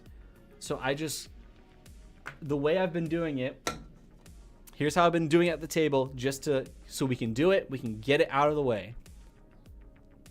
They roll their check, I roll my check. It's basically a roll off. They roll higher, they win. Grappled. There we go. Yep. Not even like a modifier or anything. It's just a roll off. It's just a D20 plus a D versus a D20. Save masteries. All players get masteries in all saves. Cool. Talent mastery and paths. This initially confused me, but I now understand it. Talent mastery has been renamed to path. Your character path is no longer linked, no longer forcing you to take a martial path if you took a martial feature. You can now take a martial path even if you take a spellcasting feature. Additionally, spellcaster classes with at least 2 levels in the martial path automatically gain the spellcaster stamina. Once per round, you can regain up to half your maximum SP when you use a spell enhancement. The Ant is here. I finally exist. What did I miss? Oh god, so much. Admittedly, so much. We talked about Chains of Leventria. We talked about how we're going to do DC20 one-shots and series moving forward. Then we started going into the new DC20 rules updates. And now we're going through the changelog. But a lot. We've been having a lot of back and forth. Damage reduction, which we kind of already went over. Damage types. Sonic damage is now categorized as an elemental damage type. We already talked about the skills and languages. Mastery and training.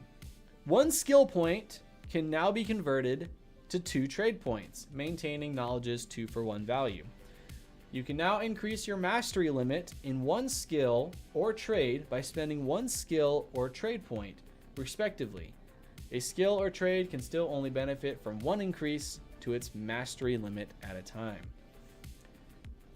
Concentration, this one's a really cool one, has been renamed to sustain action. You must spend 1 action point at the start of each of your turns to sustain an effect until the start of your next turn. You can't sustain an effect while dazed. I like that. I like it a lot. Moving and grappling. Bleh. I hate grappling so much. Creatures of a different size no longer have bonuses or penalties when attempting to grapple, push, move, or knock other creatures prone by magical means. I think that makes sense for now. Unheard. You have advantage on attacks against creatures you are flanking that can't hear you. Maneuver had one little change. Natural weapons. I saw that there were some conversations about this.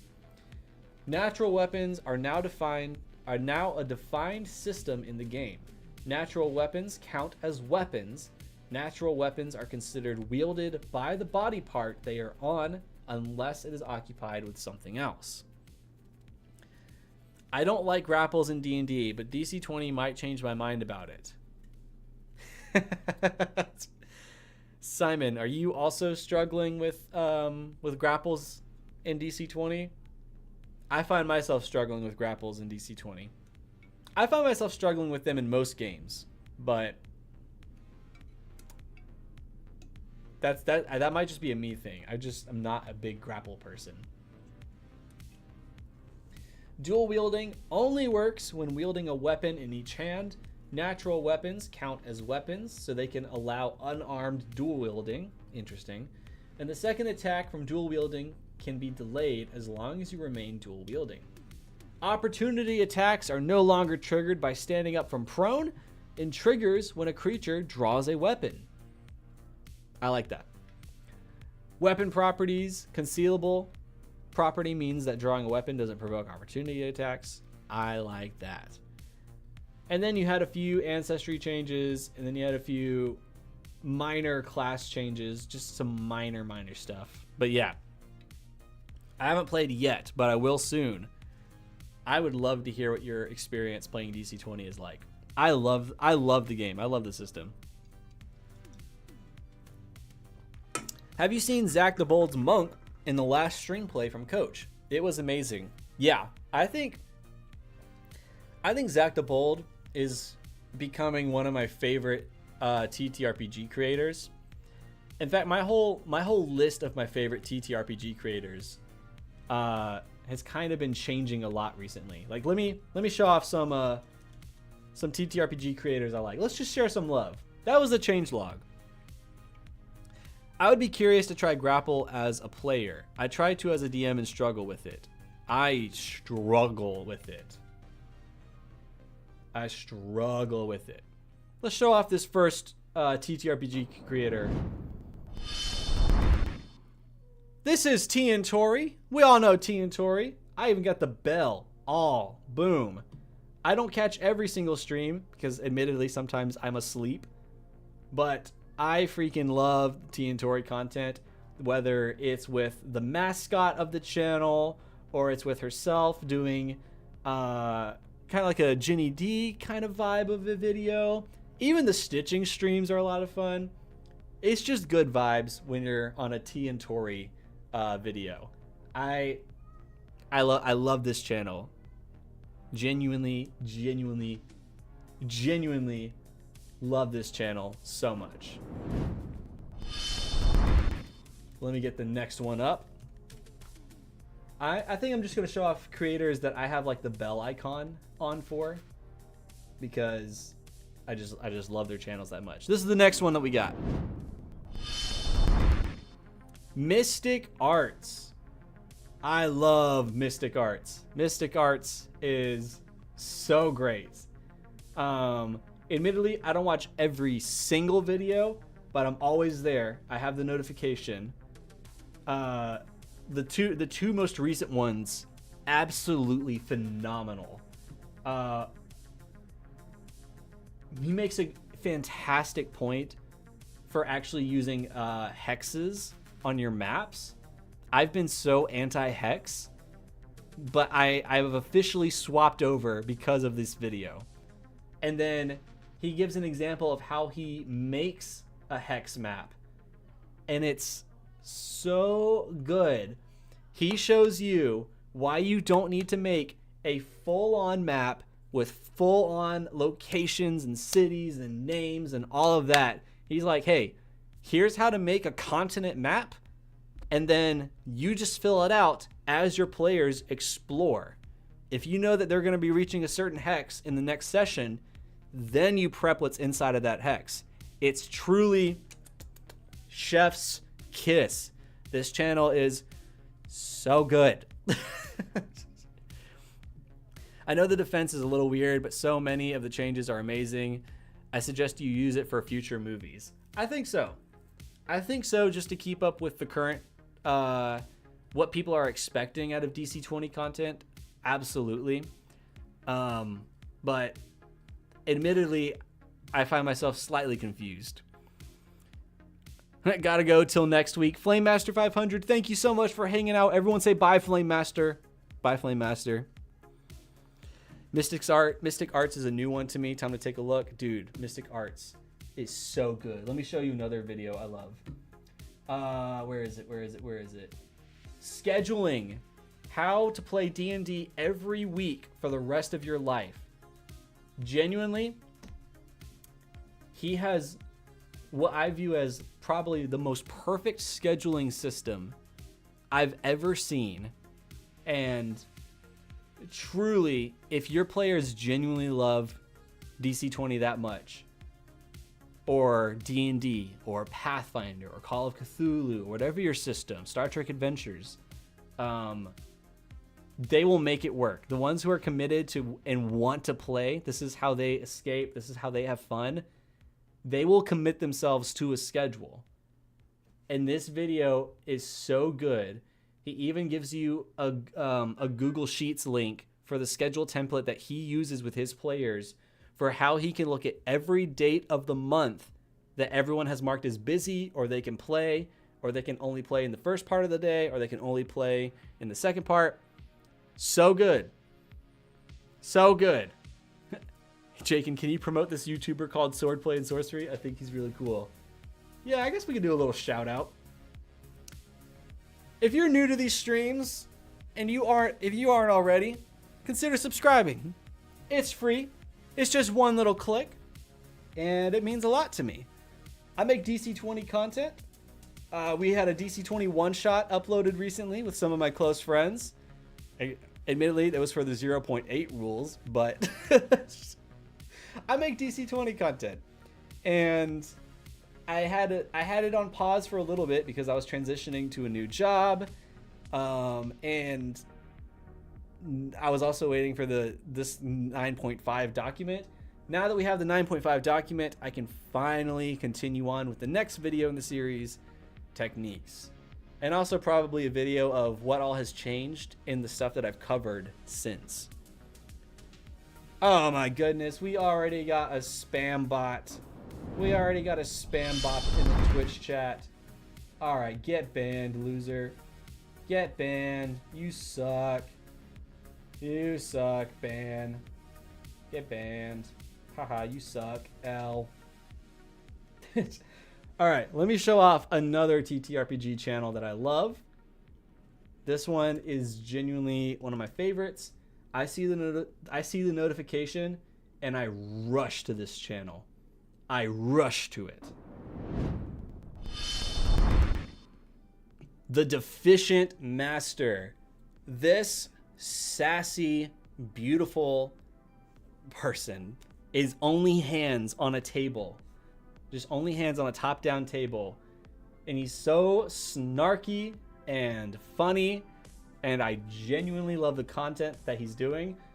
And he's also been kind of branching out. So usually he has a bunch of videos about like different systems, his frustrations with D&D, his frustrations with D&D players.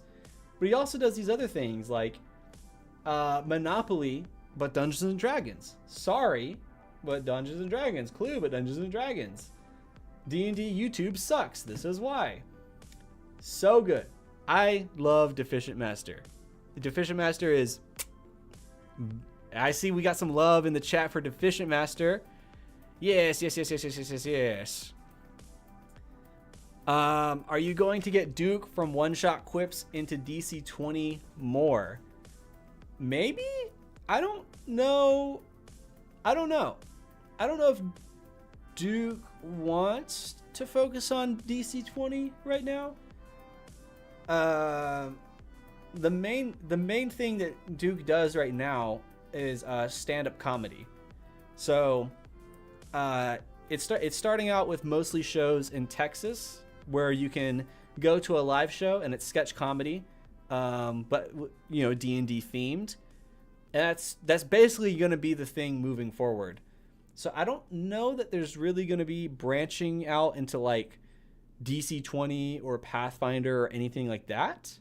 Not opposed, but I don't know if that's really like his thing right now. I'm blessed with my group. We've been playing for 5 years every week / 2 weeks with different players being DM as well, because I got burnt out after 2 games at the same time for too long. Dude, that is awesome and cool. That is awesome. Not the burnt out part, but that the players are stepping up to GM and DM. That's awesome. Jakin, when's the viewer DC20 one shot coming? Hopefully soon. You know what? You want to see part of that module? I'm actually writing a DC20 module that I'm wanting to use with a few different people, but mainly with some of the patron members. I want to run DC20 games for y'all. So I started writing a DC20 adventure. If I can get to the right Google Drive. Where is it?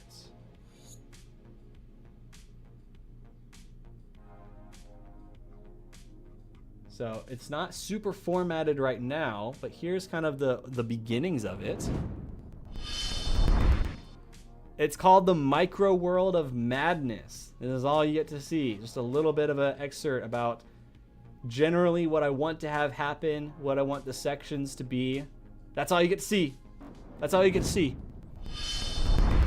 And it's kind of based on the way these old Dungeons and Dragons adventures are formatted. This is incredible. I picked this up a few weeks ago at my game store. This is insanely good. I love the way this is formatted. And I like the way DC20 adventures have been formatted so far. But this is so simple and to the point. You can literally just take this, right? Open it up with like very little prep. You might need to like get the maps at a minimum.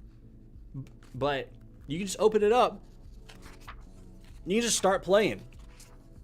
You just start playing. It's so good. So I'm making a DC20 adventure slash module that's based on this kind of formatting from third edition. Third edition. And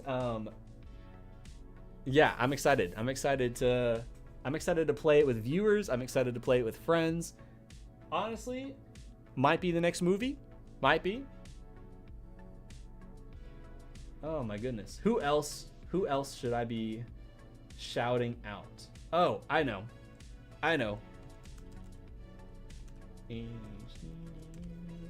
Where are you? Okay, so this channel. So he doesn't pop up as often now, but as you guys know, I'm a big fan of movies, cinematography, storytelling, editing, and this is genuinely one of the best at it in the TTRPG community. The ADHDM, genuinely one of the best channels in TTRPG I've ever seen. The way that he shoots and edits his videos is so good, and he doesn't upload often, partially because now he's like the lead editor for a few different channels, including XP to level 3, which is probably another channel I would shout out. But I watch these videos, and every single time I watch a new video, I think to myself, yeah, I could be doing what I'm doing a little better. Like, I love the ADHDM. I love this channel. Yeah, love. And speaking of, we're gonna kind of group these ones together. But XP to level 3 and Arcane Arcade. XP to level 3 is great. Always has been great, whether it's the sketches or reacting to homebrew or ranting about rules that he doesn't like in D&D. Recently though, the series I've loved is the Dungeon Delve episodes. And the purpose of Dungeon Delve is to run adventures exactly as written and not adjusting them. And it's his players, it's him running the players, and it's as written. I love how it goes to the My Undies ad right when I hover over it. And it cuts away to like the players, kind of like in a mockumentary kind of way, like what their thoughts are in the moment when something happens. It's just great. It's great storytelling. It's great editing. And if you want to watch the full session, you can go over to Arcane Arcade, where he does all of his live plays, and you can watch the full session. If you want to watch the edited down mockumentary office kind of style, you can do it right here. And then everything changed with I forced my friends to learn Pathfinder 2nd edition. And then he made another Pathfinder video. And then another one. I think Jacob has finally cracked the code of make what you want to make, love what you're doing, do it well, and your audience will follow. Obviously, not everyone's a Pathfinder fan. Not everyone's a D&D fan. But I think Jacob has truly cracked the code on how to start bridging that gap between the D&D players and the Pathfinder players. Because admittedly, I feel bad for Pathfinder players. The OGL happened. Everyone's like, I'm done with D&D. I'm going to go play Pathfinder. And they go try Pathfinder, and the Pathfinder community's like, oh my god, yes, we're finally doing Pathfinder. And then majority of people tried it. A lot of people are going to stay, but then a lot of people were like, ooh, you know what? Let's not do Pathfinder. That's a little too much for me, right? And now, any type of D&D video, DC20 video, Tales of the Valiant video, there's always the commenter who's like, well, you know, this isn't the problem in Pathfinder 2nd edition. It's like, shut up. It's kind of like the meme of like, how do you know someone is a vegetarian? because that's all they talk about. How do you know someone prefers a Sony camera to a Canon camera? Because that's all they talk about. How do you know someone uses Letterboxd? Because that's all they talk about. Same with Pathfinder. That's all they talk about. I'm currently working on my Patreon for Voyage of Legacies.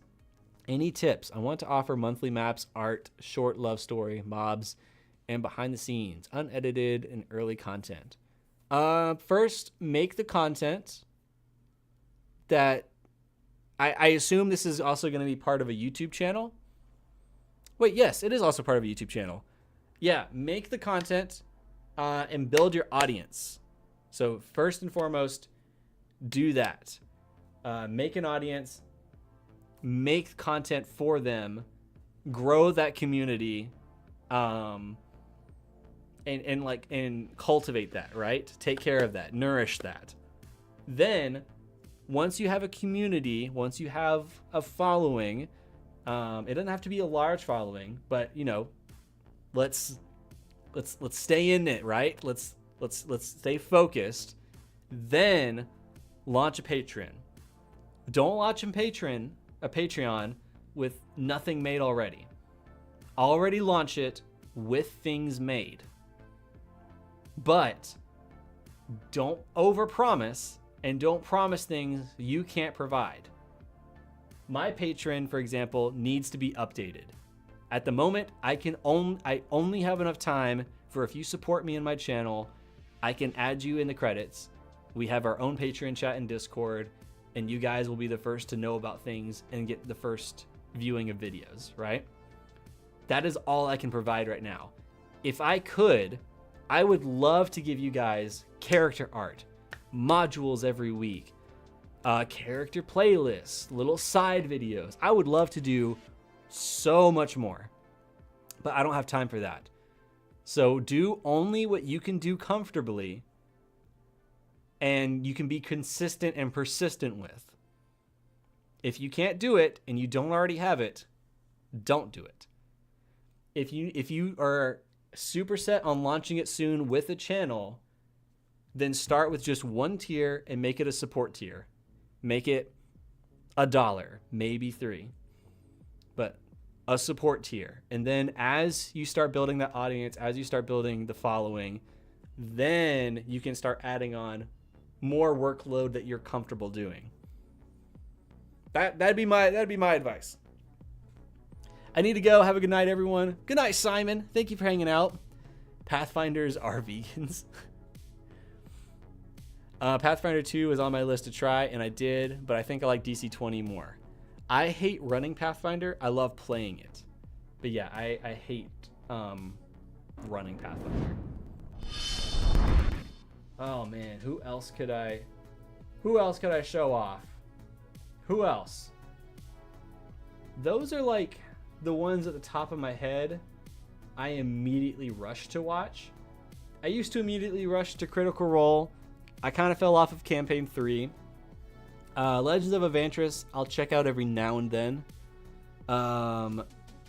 Dimension 20, when there's a new season, I'll get Dropout again, and I'll watch the new season of Dimension 20. Not every single one, though. But most of them. I like to watch the Dungeon Dudes. I'm currently scrolling through my subscription feed. High Rollers, I'll check out every now and then. Bob World Builder is great. Ginny D is great. The Pocket Dimension is great. Then there's all the plethora of DC20 channels. Here's one. Here's one I got the bell on for. This one's great. This one's great. This is for terrain building. Wylock's Army.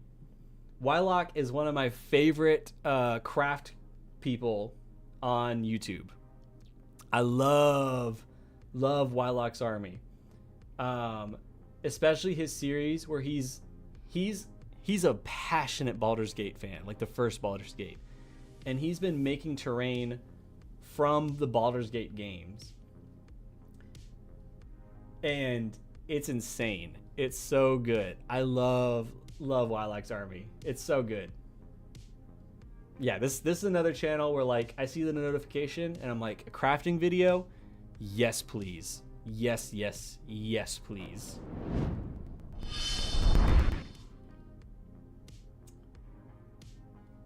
Other than that, I'm not sure there's many others. Thank you so much for the advice. What about Bardic Aggravation? When I'm able to catch Bardic Aggravation, I'm not able to keep up with every single video though. But Bardic Aggravation is also good. They do some really nice breakdowns.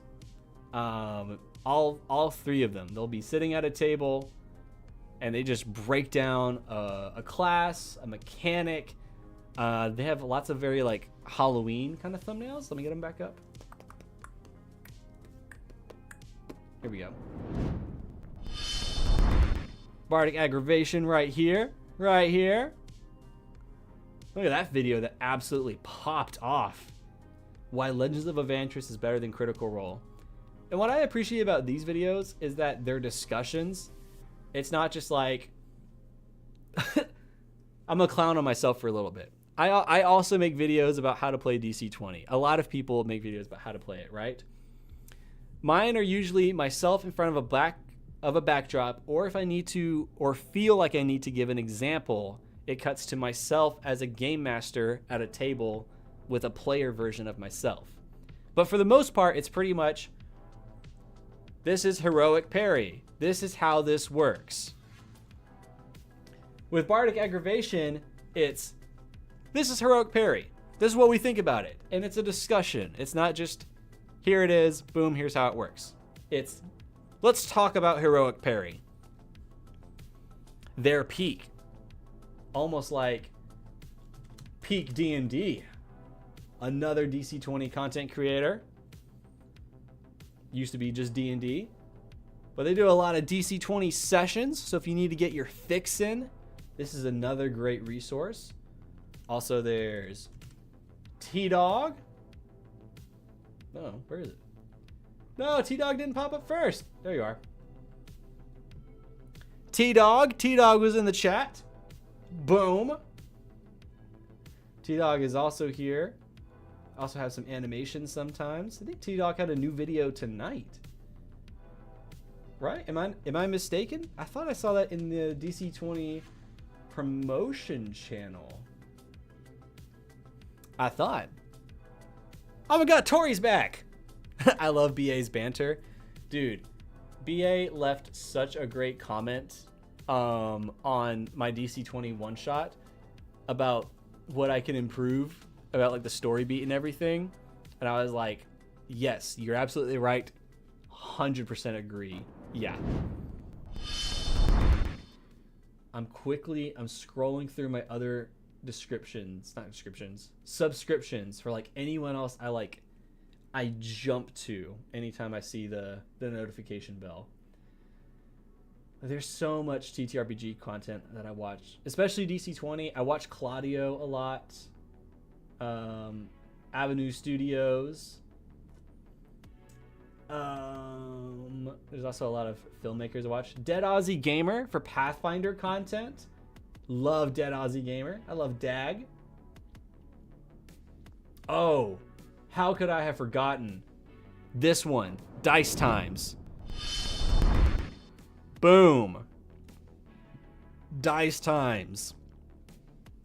I freaking love Dice Times. Dice Times does exactly what I want to do.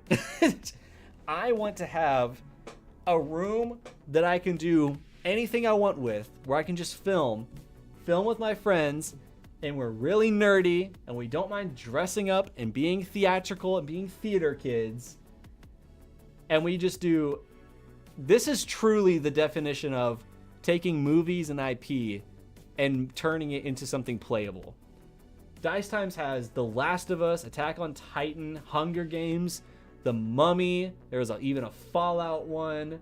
Yeah, there's the Fallout one. Alien, Demon Slayer, Aliens, Total Drama Island. That one was a lot of fun to watch too.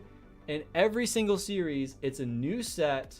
Sometimes the same cast, sometimes a different cast. They all dress up. They have a new background. It's different mechanics. Because the way that the creator, I'm blanking on his name, the way that they like to do it is they make a new TTRPG system for every single one of these things. And it's so good. I love Dice Times. Like the most recent one that I watched was the Star Wars one. I'm an episode behind. I don't watch the Attack on Titan one. Last of Us just premiered, so I need to watch that one. But dude, the Star Wars one, so good. And he even had a way to make Sabak work in a TTRPG, right? Like Sabak. I love that card game. I have that card game. I love Star Wars poker. God, it's so good. But yeah, that's another one you should check out. That's another one. All right, let's see. Who else? Who else do I have the bell on? I'm enjoying doing this. Are y'all bored? I hope not. What about Claudio? I do watch Claudio. Hell or High Rollers sometimes. The Action Point Zero campaign. I mean, I watched it when it was still a thing. I don't think it's a thing anymore, though. Kind of bit of critism. I like that. I feel your DC20 learning videos could do with more examples on how the rules work. I'm not sure if I'm explaining that well. No, I think that makes sense. I think we could do more examples. The biggest roadblock when making those bigger DC20 videos. So like the next one is going to be techniques. It probably should be everything that's changed up into what I've covered, but the next video is going to be techniques. And I know at least I need 3 hours maybe to record, maybe 2. And then on top of that, there's the editing, there's the coloring, and I have to balance all of that with working at a movie theater, which takes all of my nights and all of my weekends, and then the very little free time I have, I try to spend it with my wife because, you know, happy wife, happy life. And so it's very hard to find the time where I can like edit. It's very hard to find now. It's not as much as it used to be. So I have to figure out a more efficient way to do the scripts without losing the production value that I've been trying to put into the most recent videos. But yeah, no, I agree. They could use some more examples. So many good creators. I can't even fit them all in. Some new ones here for me, so I appreciate Swordplay putting. Oh, thank you. Love all the suggestions. That's way more than I even know about. I'm obsessed with TTRPGs. Oh my goodness, oh my goodness. You popped in just in time. Love finding new channels to look at? Well then let's continue doing it. This one is one that uploads sometimes. Used to do a lot of VFX. I don't have the bell on, but Fables D20. This one is run by Carmichael, or C-Mike, and he used to be the main vlogger for the Corridor Digital channel, Corridor Crew, back when they used to do like daily vlogs. So he left Corridor and made his own TTRPG channel. And he has some really fun adventures. He has fun videos on what he would like to improve on, some of his own kind of systems and mechanics. This is also another one that I like. This is also another one. And then obviously Ginny D, Goobertown Hobbies, Indestructible Boys in there, Insight Checks in there. You know, your usual D&D types. Here we go. Here's another one I have the bell for. Boom! JP Couvert. Just because I love my art videos. I love art. JP Couvert. Genuinely one of my favorite artists on YouTube. Drawing dragons for Monster Week. Making a TTRPG box set. Drawing old school D&D monsters. He's just a very sweet, wholesome dude. And I love his videos. How to draw your D&D character. Like, it's so great. How to draw different kinds of maps. Like, genuinely, if you want like a great example of maps, there's several great map channels. But JP Coover is a great introductory map kind of solution. There's 91 different map videos. Making world maps for streaming D&D games, draw maps like Tolkien, drawing Narnia style maps, how to make a ruined map, how to make an Elden Ring kind of map, fantasy maps for players, pixel art maps, underground maps, grossest maps. So good. I love JP Kubert. If you really like to make props and art and all sorts of different things for your table and generally love a cartoony kind of vibe, JP Kubert. So good. So good, dude. So good. Who else we got? Obviously MCDM. Miniac for some of the painting stuff. Nerd Immersion for some D&D news. Ox Venture is fun to watch sometimes. Here we go. Here's one I got the bell icon for. Here's one I got. Power Word Spill. I love Power Word Spill. I made a portable DM kit. 10 D&D props under $10 every DM should make. Building epic D&D terrain for under $20. It's paper and minis. How to make a Spotify Wrapped for your D&D sessions, for like tracking your TTRPG plays and everything. I love Power Word Spill. And I also love that every single video ends with him looking at the camera with that beautiful ass mustache saying, "I appreciate you." Love Power Word Spill. Yeah, Teen Tori knows what's up. You know what's up. Absolutely, absolutely. I love gushing about other creators. Okay, this one is not necessarily TTRPG related, but I'm just gonna shout this one out just because I love it. Red Letter Media. Grumpy old men reviewing movies and TV shows, talking about the state of the industry, and generally, I agree with what most of them are saying. Especially this last video. Original movies in 2025. Oops, all flops. That one especially spoke to my heart because everyone likes to say, "Oh, I wish they would stop doing remakes and reboots and sequels and prequels. Why can't they make anything original anymore?" And then, in 2025, January to April, we have some of the biggest collections of original movies in over a decade. And it was the lowest box office almost in history, especially March. And I would know, I worked in the movie theater still. Everyone's like, "I want to see more original movies." And then they don't show up for the movies. And you might be wondering, Snow White's on the thumbnail. That's not an original movie. That's because they make the point that even though Snow White failed at the box office this year, it's not going to make its money back. It is the third highest grossing movie of 2025 so far. Which means all of you people who say, "I want more original stuff," and then don't go to watch the original stuff, you show up for Snow White. You show up for Minecraft. You show up for Captain America Brave New World. So this video was a giant call-out video being like, "Hey, you guys are full of crap. You don't actually want this. So why don't we stop saying this unless you actually want to put your money where your mouth is?" I wouldn't call Mickey 17 a flop. I liked it. It unfortunately flopped. It failed at the box office.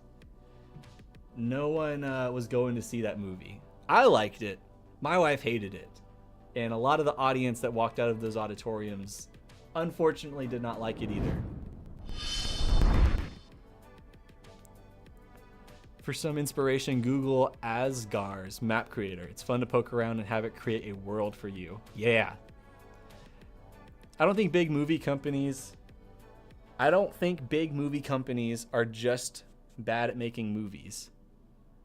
I don't think big movie companies are just bad at making movies.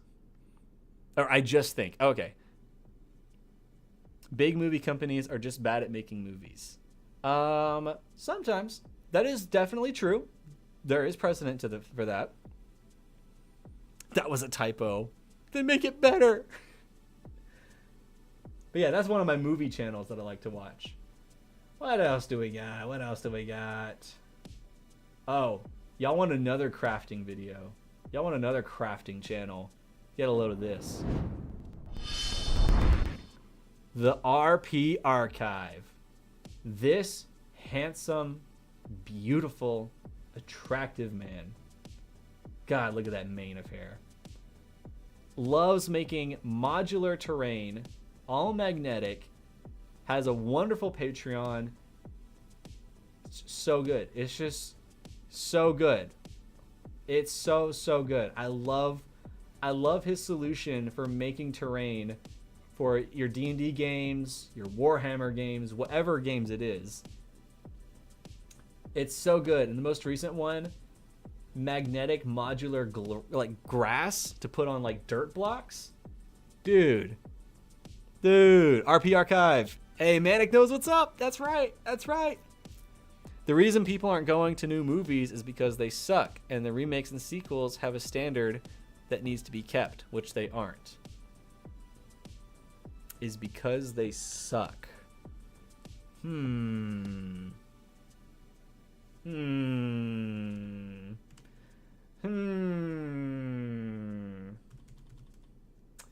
Let's see. Nikki 17, shall we? Nikki 17. 77 and a 73. I think most people liked it. They just didn't show up for it. Let's try Novocaine. A lot of people liked watching Novocaine. Not really anyone showed up to watch it. Then let's go to Companion. Really well-loved movie. Not really anyone went to go see it. And A the Ant, you saying I don't know what that movie is also a part of the problem. But that part isn't your fault. In fact, this is something that at the recent CinemaCon event, the theater owners, so the heads of like Regal, AMC, Marcus Theaters, all those chains of theaters, right? They brought attention to the movie studios. Hey, original movies, people aren't coming out to see them, but you guys also are not putting in the effort to properly advertise these movies. So it's not your fault you don't know about them. They're doing jack all to advertise them. Love Novocaine. Dude, Novocaine's so much fun. It grossed Yasmin out.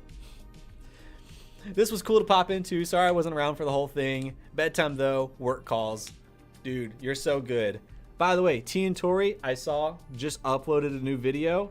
So everyone needs to go watch that before they go to bed. Except for T and Tori. She made it. She's good. But thank you for popping back in. I can't wait to watch the video.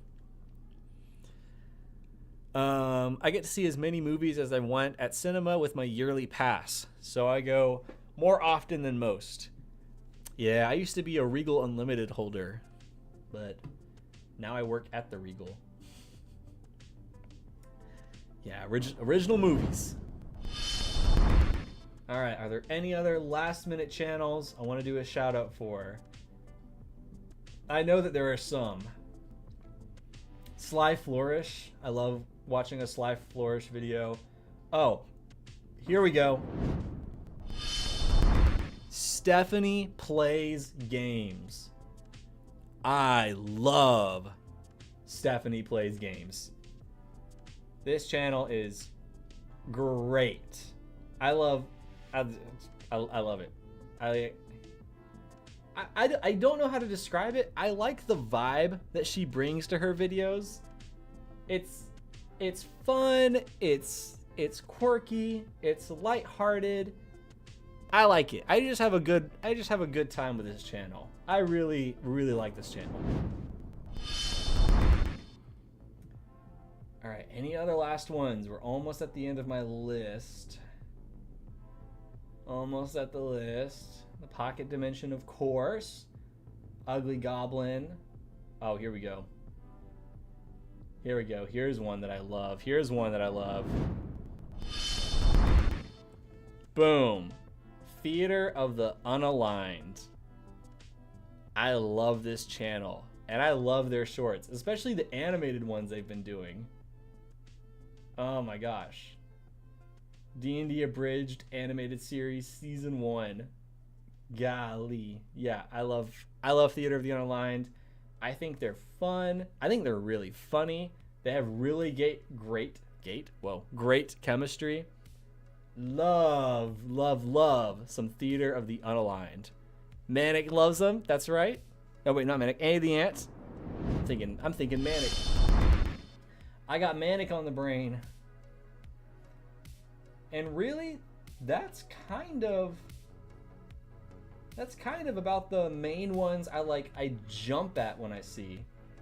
Or like we'll have like the bell icon for.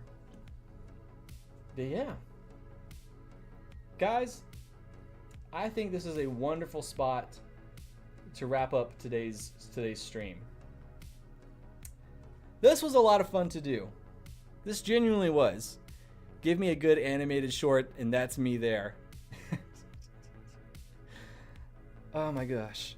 So, here's the deal before I head out, right? I don't know what the plan is going to be with area defense moving forward, but I have no doubt that Runesmith? Hold on, wait, that sounds familiar. I get Runesmith and Realmsmith mixed up. Runesmith. Not to be confused with runesmithing and RuneScape. Yeah, I like Runesmith. Okay. I get them confused with Realmsmith. I like them both, but I had to remember which one was which. But yeah, before we go, I don't know where DC20 is going with AD, but I have faith and I trust that it's going in a direction that's all going to make sense. I don't understand it in this moment, but I have no doubt that I will understand it probably in the coming months. I would imagine hopefully soon. If it's by 0.10, it is what it is. But videos are going to be kicking back up soon. The technique script is already written. I only have to tweak one or two things for it to match the updated rule set from 9.5. Hopefully I can get that out soon. I don't know that it's going to be by Monday like I would like for it to be, but we'll see. Who knows?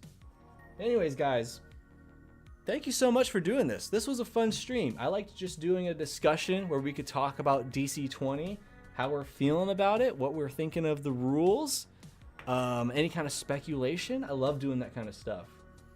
Next week, so next Wednesday, there's not going to be a stream that night because I have to close. I'm not going to be able to do that night at all. So we're going to have to just do a different night. I don't know which night that's going to be, but we'll have it announced in the Discord. If you want to join the Discord, !Discord in the chat to join the Swordplay and Sorcery Discord server. One of the streams coming up, not this next stream, but the stream after, we're going to be reviewing your DC20 monsters. So if you have monsters that you're making for DC20 and you want them reviewed live on stream, the Discord server is the place to be. !Discord. Join that server, and I'll see you there. Guys, thank you so much for watching. I'll see you later. Goodbye. Twitch chat says goodbye. Now YouTube.